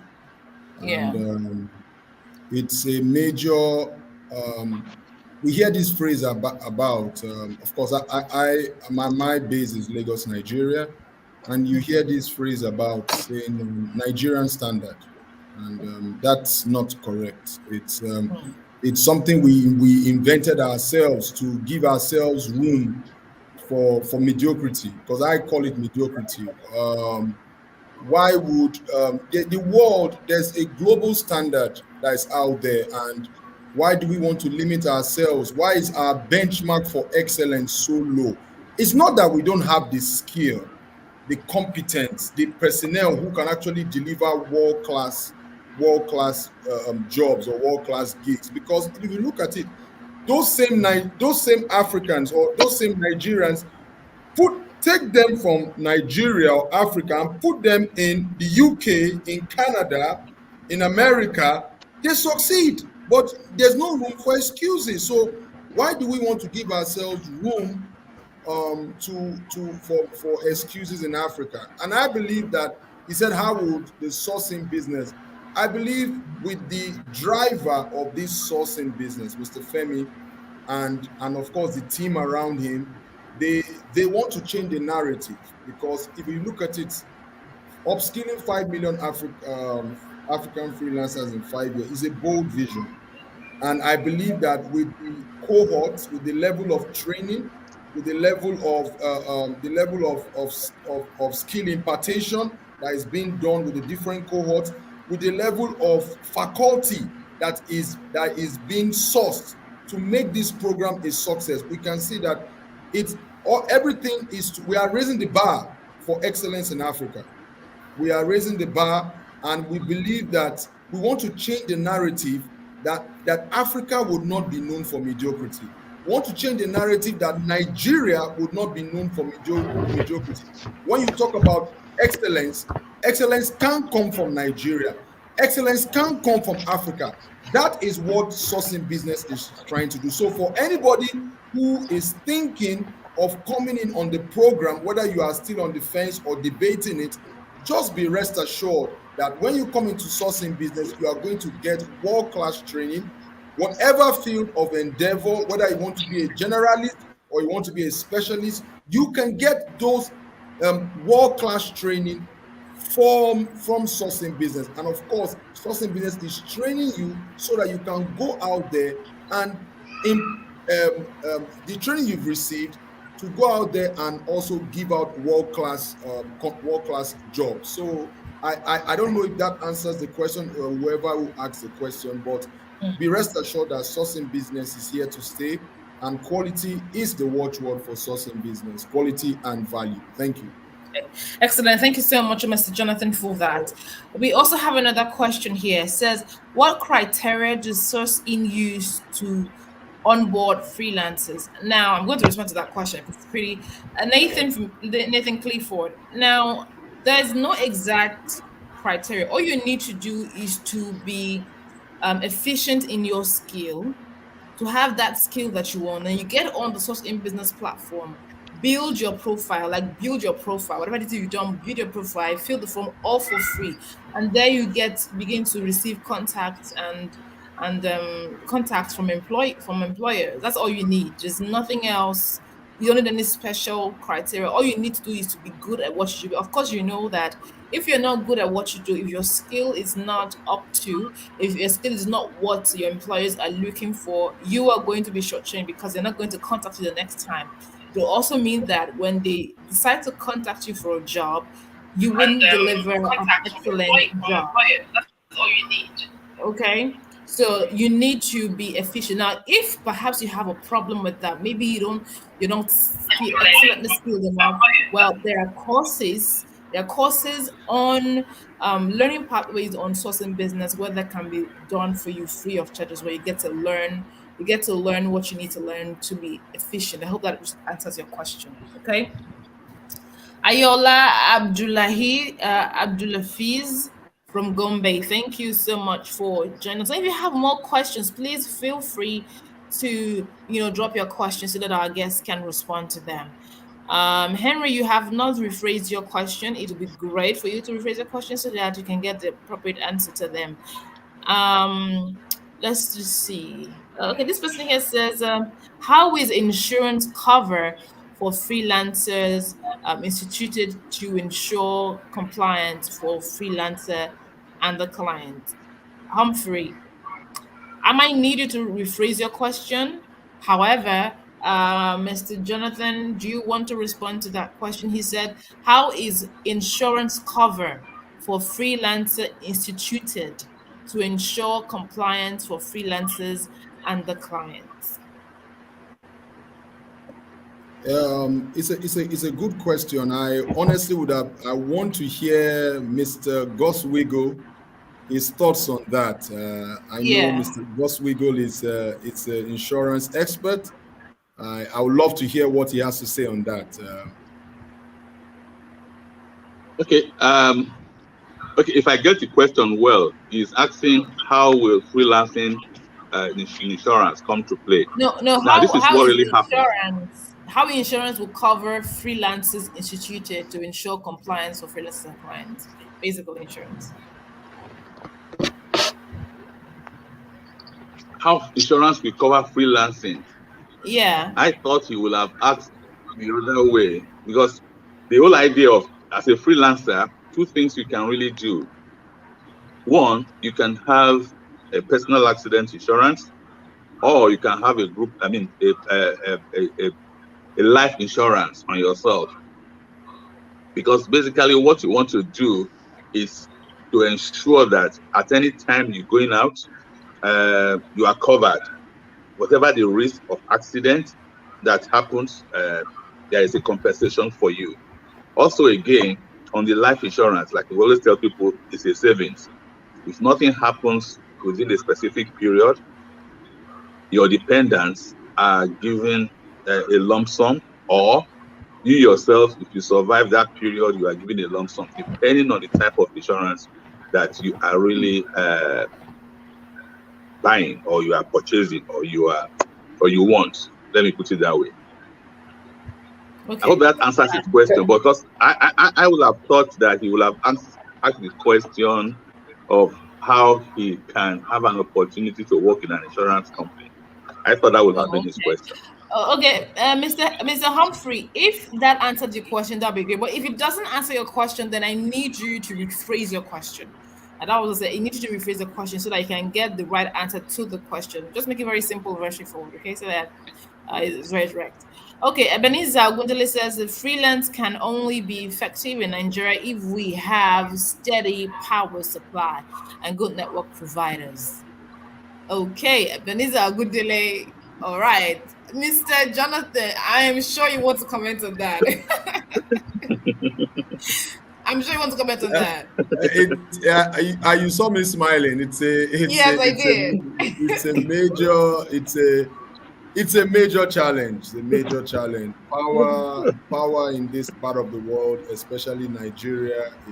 It's sad that in 2022 we are still struggling with power.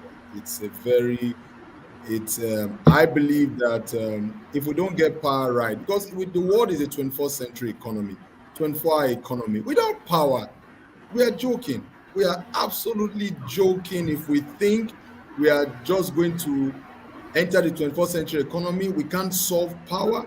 Power is a major issue to anything, be it whatever, manufacturing, technology, whatever it is. You don't have steady power supply, we're joking.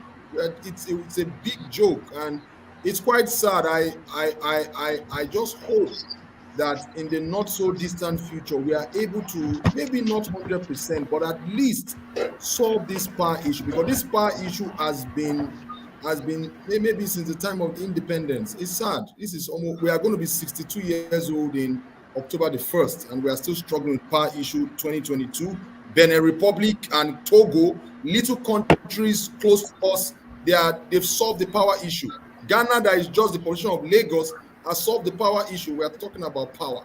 So I smile when we talk about power, because I know it's still a major, and that's why you see many of our costs are up, because the power issue is expensive. You see the situation of the banks having to reduce their operating hours. You see the situation whereby cost of things are going up. Everything boils down to power. If we solve power, everything in this thing, even God, when he went to start the work of creation in Genesis 1, Let there be light. Let there be light. What are we talking about? If we don't solve power, we are joking. We cannot have a creation. Thank you. Thank you so much, Mr. Jonathan, for that. All right. Olusayo, thank you. I see you. Bashiru. Sorry, I murdered your name. Bashiru. Akintayo, thank you so much. Okay, Adikpetu, Okoyemi. We're job creators. Absolutely, we are job creators. And Yomi is absolutely shocked and says, wow, 1 billion people in Nigeria in less than 40 years from 2022. That is serious. Yes, Yomi, it is serious indeed. Okay. And Please send in your questions. I mean, our guests are here and they are ready to respond to your questions, whatever. I think when Humphrey is talking about insurance cover for freelancers, I think maybe what he's trying to talk about is the safety measure put in place to ensure that the jobs are delivered while the freelancers are able to get reward for their jobs. I want to believe that is Yes. what he's talking about. And now, Yes. the unique thing about sourcing business is that payment comes to the platform, okay? And payment comes to the platform before the job is completed, so that once your job is completed, there will be no stories of a client walking away with your money, and there will be no story of a freelancer walking away with the money without delivering the job. So once the job is completed and the two parties are pleased, then the mobilization of the funds will be done by the platform to the freelancer. Yeah. Mrs. Bank, Okay. Mrs. Mark, Yeah. Yes. I want to refer back to the question on power supply. I think that Mr. Jonathan gave a very good answer on that one, but it also let me think a little bit. You know what the Chinese say, a challenge, and that is, if you know Mandarin, the word for challenge can also be read as an opportunity. What does that mean? The shortage of power and power supply in Africa and in Nigeria can become an opportunity for us for freelancing. The Chinese are making a lot of money from generators that they are selling to us. They work for one day, they are very silent, and then they sound like a pig that is, when it's been slaughtered, they scream. Dr. Fahad's brothers from Lebanon, Mikano, they are making billions of dollars in Nigeria with their power supply. We have to think. Solar power, is that a solution? Some people say it is. Some people will say it is nuclear power. But Nigeria cannot say it's the biggest stable economy in Africa if I listen to what has been said and concerns about power supply. We have to really address this issue. And it will be wonderful to see what kind of ideas our young mentees can come up with. What can we do? But it's really impacting on the quality of life. In my own country, South Africa, I remember since, since being a toddler, we never had any power cuts in this country. We even exported power right into Malawi, Zambia, Rhodesia, Mozambique, Angola, Southwest Africa. South Africa was a powerhouse with nuclear power, with power, exporting, importing. They didn't import. Today, I was very worried because we are on load shedding stage 4. Can you believe it? We have blockouts for 4 times today, today. The world is changing. We really have to adapt. The world is also driven by corruption. That's what I'm saying, is that we have to be very ethic. And that is one of the morals that we must teach our mentees. They are asking questions. They are concerned about the ethical side of business. Let's think about that. We can even make it a discussion point for the next summit. Wonderful. And with That's all the great. obvious challenges we face as startups and freelancers in Africa, I want to also say that uh, honestly, we also have a number of advantages, benefits, being a freelancer working from Africa. Uh, Many of you will agree with me that uh, as far as cost of living is concerned, in the nearest future, uh, Africa will be considered one of the viable, option to work and to live as a freelancer. Okay, because for example, if you live in Nigeria and you're able to live in a luxury, environment, good environment in Nigeria, you're able to fix your electricity, which has been our culture anyway over the years. Believe me that working from Africa, you are able to save more money, and you are able to stay focused on your job. So I could see a future whereby freelancers will be moving from other parts of the world to hide their head in Africa. Trust me, because we were talking about the problem in Africa. The major problem, like you said, in Nigeria is electricity, and there are other benefits in terms of quiet environment, affordable lifestyle, and the rest of it. So you can also think about that as freelancers. Well done. Okay, I think we Okay. have Professor in That's the true, house. Okay. Okay. Okay. Yeah, we have yes, we're ready. Hello, sir. Okay. Oh, okay. I can get started. Yes, sir, please. Okay, great. Let me just get my slide.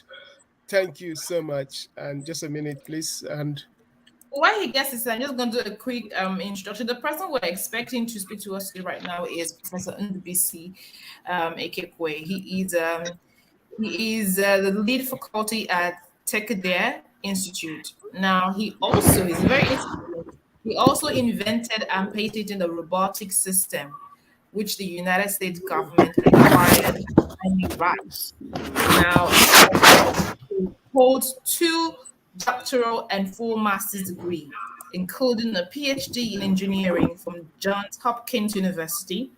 He earned an undergraduate degree from Owerri, where he graduated as best of his class. And while he was now also he is a recipient of the IGI Global Book of the Year Award, a TED Fellow, an IBM Global Entrepreneur, and World Economic Forum Young Global Leader. Now, Professor Ekekwe has held professorships in Carnegie Mellon University, and also and has served in the United States National Science Foundation Committee. So, Professor Ekekwe, good morning, or rather good afternoon, and you're welcome, sir. We're ready for you, sir. Yeah, good morning, and my sincere apologies, ladies and gentlemen, for my inability to connect when it was originally scheduled. I think we had a scheduling issue there. I'm so excited to be here with you to have a conversation on remote work. I just want to confirm that my slide is visible, and if you can, please, I can get started. Not yet, sir. Oh, okay. I actually set it up. It's strange. Let me see. I'm so sorry. Share screen.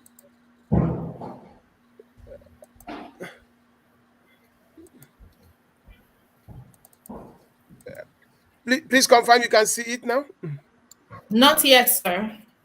Oh.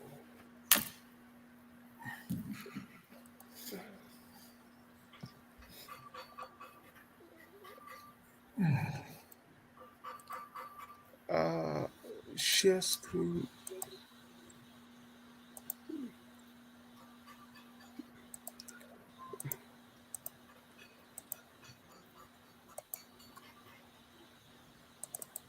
It should be there, right? You can't see it? Not yet. It's not here. Okay. I don't know, but it's okay. Yes, we can see it now. Okay. Beautiful. Okay. So thank you so much, and I will be having a conversation as part of that broad team of freelancers within the e-remote ecosystem. And my conversation titled Accumulation of Capabilities and Extending Frontiers Through Remote Work. And to begin that, I will just share here that we have an amazing world. And in this amazing world, we have many frictions. And frictions, of course, are the challenges that people, organizations, and nations face every day. These are problems in so many dimensions that we have in life. the frictions of hunger, the frictions of lack of clean water, the frictions of inadequacy in electricity. There are just so many components of those frictions. And it turns out that across human history, one of the most fundamental ways of fixing this friction is actually going through market system. And going through the market system has to do with looking at the mission of farms. In other words, why do we have companies and why do we establish companies? And if we do have companies, what are those companies designed to do? We know that in any market system, there is a high level of inefficiency. And that high level of inefficiency has to do with the fact that market has a lot of asymmetric problems. They say what they call information asymmetry. In other words, there is something the demand knows that the supply does not know. And there is also something that the supply knows that the demand does not know. And one way of overcoming that friction or that perturbation or that information asymmetry is to establish companies. Companies now help us to overcome those information asymmetry, making it possible that transaction can take place. And when transaction can take place, it means that markets can now operate more optimally. And I'll just give a very simple example. I like to do that a lot. You are there in Lagos, and assume there is no restaurant in the city of Lagos. And because there is no restaurant in the city of Lagos, the only option for you to eat if you're hungry is to knock at people's doors. When you knock at the door one, knock at door two, you ask them, do you have food to serve? And they say they don't have food. Another door say, I don't have food. And there is a possibility that after you have knocked for the first 20 doors, houses, they may not have food to serve. But at the same time, there is a family that has food, but you cannot just knock on their door. So the person is expecting you to knock. You can't just knock. And the person has food to sell. The person cannot make sell. Yet at the same time, you are very hungry. What has happened here is that there is a massive information asymmetry. You have information the supplier does not have. And if supplier has information, you do not have. So how do we overcome that level of perturbation in market system? It happens by setting up businesses. It happens by people saying, I want to offer services. And that could mean open up a restaurant business. And when you now open up that restaurant business, instead of that person knocking at people's doors, he now goes to a restaurant. And the restaurant now, a company offers a service. And that service is cooking good food. And you pay for that food. So that is how markets are structured. And that is basically the mission of farms. Even for us, whether we do this thing remotely or we do that on site, it's the same thing. For people to offer those services like banking, restaurant services, you need to have what we call capabilities. Capabilities are the things which are now needed for you to create products and services which those companies have to offer. So you need capabilities in management. You need capabilities in technical area. You need capabilities in organization, market systems. There are just so many dimensions of these capabilities. As we move into a world that is extremely distributed, we will live in a world that people who have capabilities are actually those that will rule the empires of the future. And within those capabilities, we can now see elements, the elements of knowledge. We need to have knowledge. It's also the elements of labor. And all these things are now encapsulated in people, processes, and tools. Capabilities are key. In the remote work, we talk about technical. Some people are very good in software. Some are very good in so many dimensions, electrical engineers. And I also have people that offer services in administration, management. The more capabilities you acquire, the better things begin to better. So if you look at this plot here, you see that as you move from left to right, you have more influence. You have more extra value because the capabilities correlate with more extra value, with more influence. So what I'm trying to say here, if we want to find a lot of value in the remote work ecosystem, we need to accumulate capabilities. We need to accumulate capabilities because only when we have capabilities that the impacts we are actually exerting in the market will compound. There are some that will still just be playing here, helping people do data entry as part of their remote work. But there are also people that will be moving into the next frontiers that are going to drive the ordinance of market systems. People that have skill sets in AI, have skill sets in machine learning, have skill sets in the new technologies of the future. Accumulating, acquiring, applying, deepening new capabilities will be very, very critical in whatever that we want to do. So I showed this plot here. And what we are expecting is that the world is constantly going to keep getting better within what I call the innovation society. If you look right here, you can see we don't have a lot of innovation here. The GDPs of the world, the gross world products, were just flat for generations. But many people that live right just before the last 500 years, the GDP of China, GDP of the United States, the gross world product, aggregate of all the GDPs in the world, it did not have any significant improvement over time. So people that lived here were poor compared to people who were poorer before people that lived here, because the population was increasing even when the GDP was flat. In other words, the capital income was decelerating as population was increasing in a flattened GDP that was not growing over generations. They lived an innovation society, and many of them died very poor. But they were also very brilliant people. They gave us fundamental elements of physics and chemistry, but they died of polio, tuberculosis, malaria, because they could not invent vaccines, even though they have the compounds. But now moving to the world called innovation society. Now they don't just have those compounds, but they also have the capacity to create vaccines out of those compounds. In the world that we are seeing in the remote work, the world is looking for innovators, people that can help organizations innovate, not just becoming inventors. So in other words, we have to see how we acquire capabilities in this space so that right there in Africa, right there in Latin America, right there in Southeast Asia, we can now also distribute our services to Western Europe, North America, and beyond.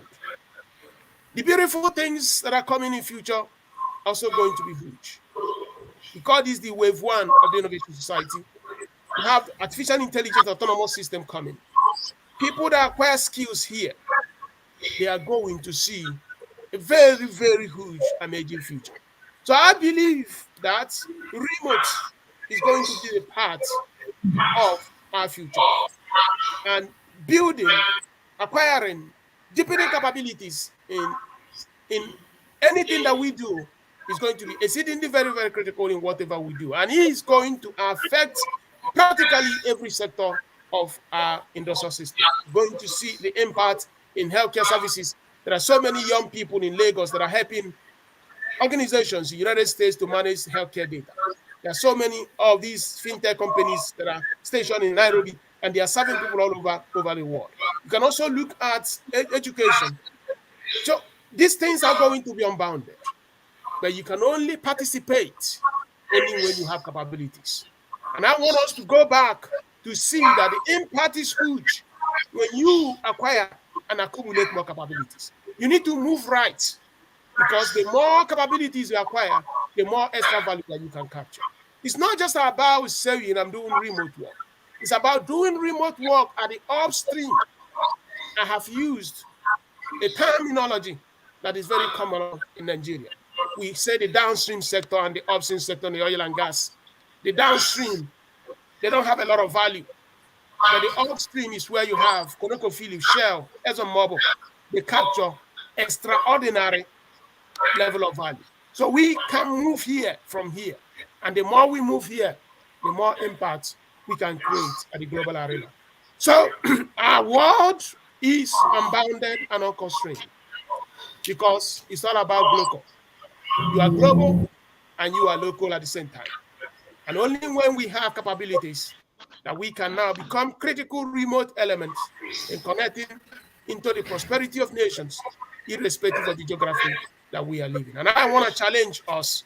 Let's go and acquire those capabilities so that we can advance the wealth of nations and also advance the prosperity of all countries. Thank you so much, gentlemen. Just made this very short because I know that the time is fast spent. Thank you. All right, that was Professor was really great in talking to us right there. Wow, that was very short. Very short and very straight to the point. Okay, so if you just joined us, that was Professor Ndubisi Ekekwe, and yeah. So it's about 12 minutes past 12 right here, 12 minutes past noon, and let's see if we have more questions before we call it a day today. All right. Okay, so I have this one here. It says, okay, this is one Olutayo Duro Dollar says, thank you, Professor Ndubisi, for your vivid presentation. I particularly like the what did you write here? Okay, the analogy of demand and having the information. Okay, all right. Thank you so much for your contribution, Olutayo. And yeah, if you have any more questions, please drop in your questions if you have more questions, and so that we can respond to them appropriately. All right. Miss Mark, can I come in? Yes, please. Miss Mark, first of all, can I say, Professor Ndubisi, it's nice to meet you at last. I've been following him for a while, albeit in LinkedIn. I've been enjoying some of your presentations on what can be copied from Nigeria, particularly the Igbo apprenticeship system. I followed you very closely on that. But can I say, I mean, it's nice to meet you today. Well, we haven't met, but it's nice to meet you online and to say, continue the good work, because you're a freelancer yourself, because what you're doing in the United States is freelancing for Nigeria, because you're promoting Nigeria. I mean, at the end of the day, people say he's a Nigerian professor in the United States. So well done, and continue the good work. That's all I wanted to say. Thank you so much. Thank you. Sorry. All right. Thank you. All right. Thank you, Dr. Fahad, for that. Dictonia says that was hot. So much value in a very short time. Thank you, Sir Ndubisi Ekekwe, for that. Okay. All right. If you have any more questions, please drop your questions in the comment section, and so that we can, ask our speakers today, and they can respond to them appropriately. Okay. It is so important. All right. In the absence of none, this is it. Thank you so much, everyone, for tuning in. Thank you so much to Femi Johnson for putting this together, and of course to Professor Ndubisi, to Professor Fahad, to Mr. Jonathan, to Mr. Guzwiggle, to Ms. Lohi Omar, and of course we're supposed to have Mr. Yitayo. But for some reason, he just couldn't join us today. So thank you to everyone for joining us. It's been a great time. It's been a wonderful time. So those of you who tuned in, please go ahead and share the good news and share the gospel of sourcing business. All right. The new learning stream will begin very soon. So you want to check on the website exactly date will be starting, and so you can join on a learning pathway of any of your choice. Now, the way to go to sourcing business is the website. You get registered, you get access to mentors, you get access to employers. If you have a skill that you want the world to see, you want to sell your skill, then go on to sourcing.business, and then you get to have access to all of this. So this is it. Thank you so much, everyone, and see you some other day. Have a good day. My name is Femi Johnson. I'm the CEO and founder of Sourcing Business. Sourcing Business is an online platform where freelancers and employers of labor are able to connect in order to exchange value. The platform gives freelancers an opportunity to be able to create their gigs, showcasing what they can offer to organizations, the solutions they can provide, and especially services they can offer, virtually. Startups are actually looking for skilled professionals like these who are able to help them deliver their job, cheaper, who are able to help them deliver their job faster, and who are able to help them deliver their job with better quality. And these are the capabilities that you found in freelancers. And so Sourcing Business provides a platform where such people are able to offer their gigs so that startups and small business owners around the world can be able to access them to be able to buy their services. On Sourcing Business, we'll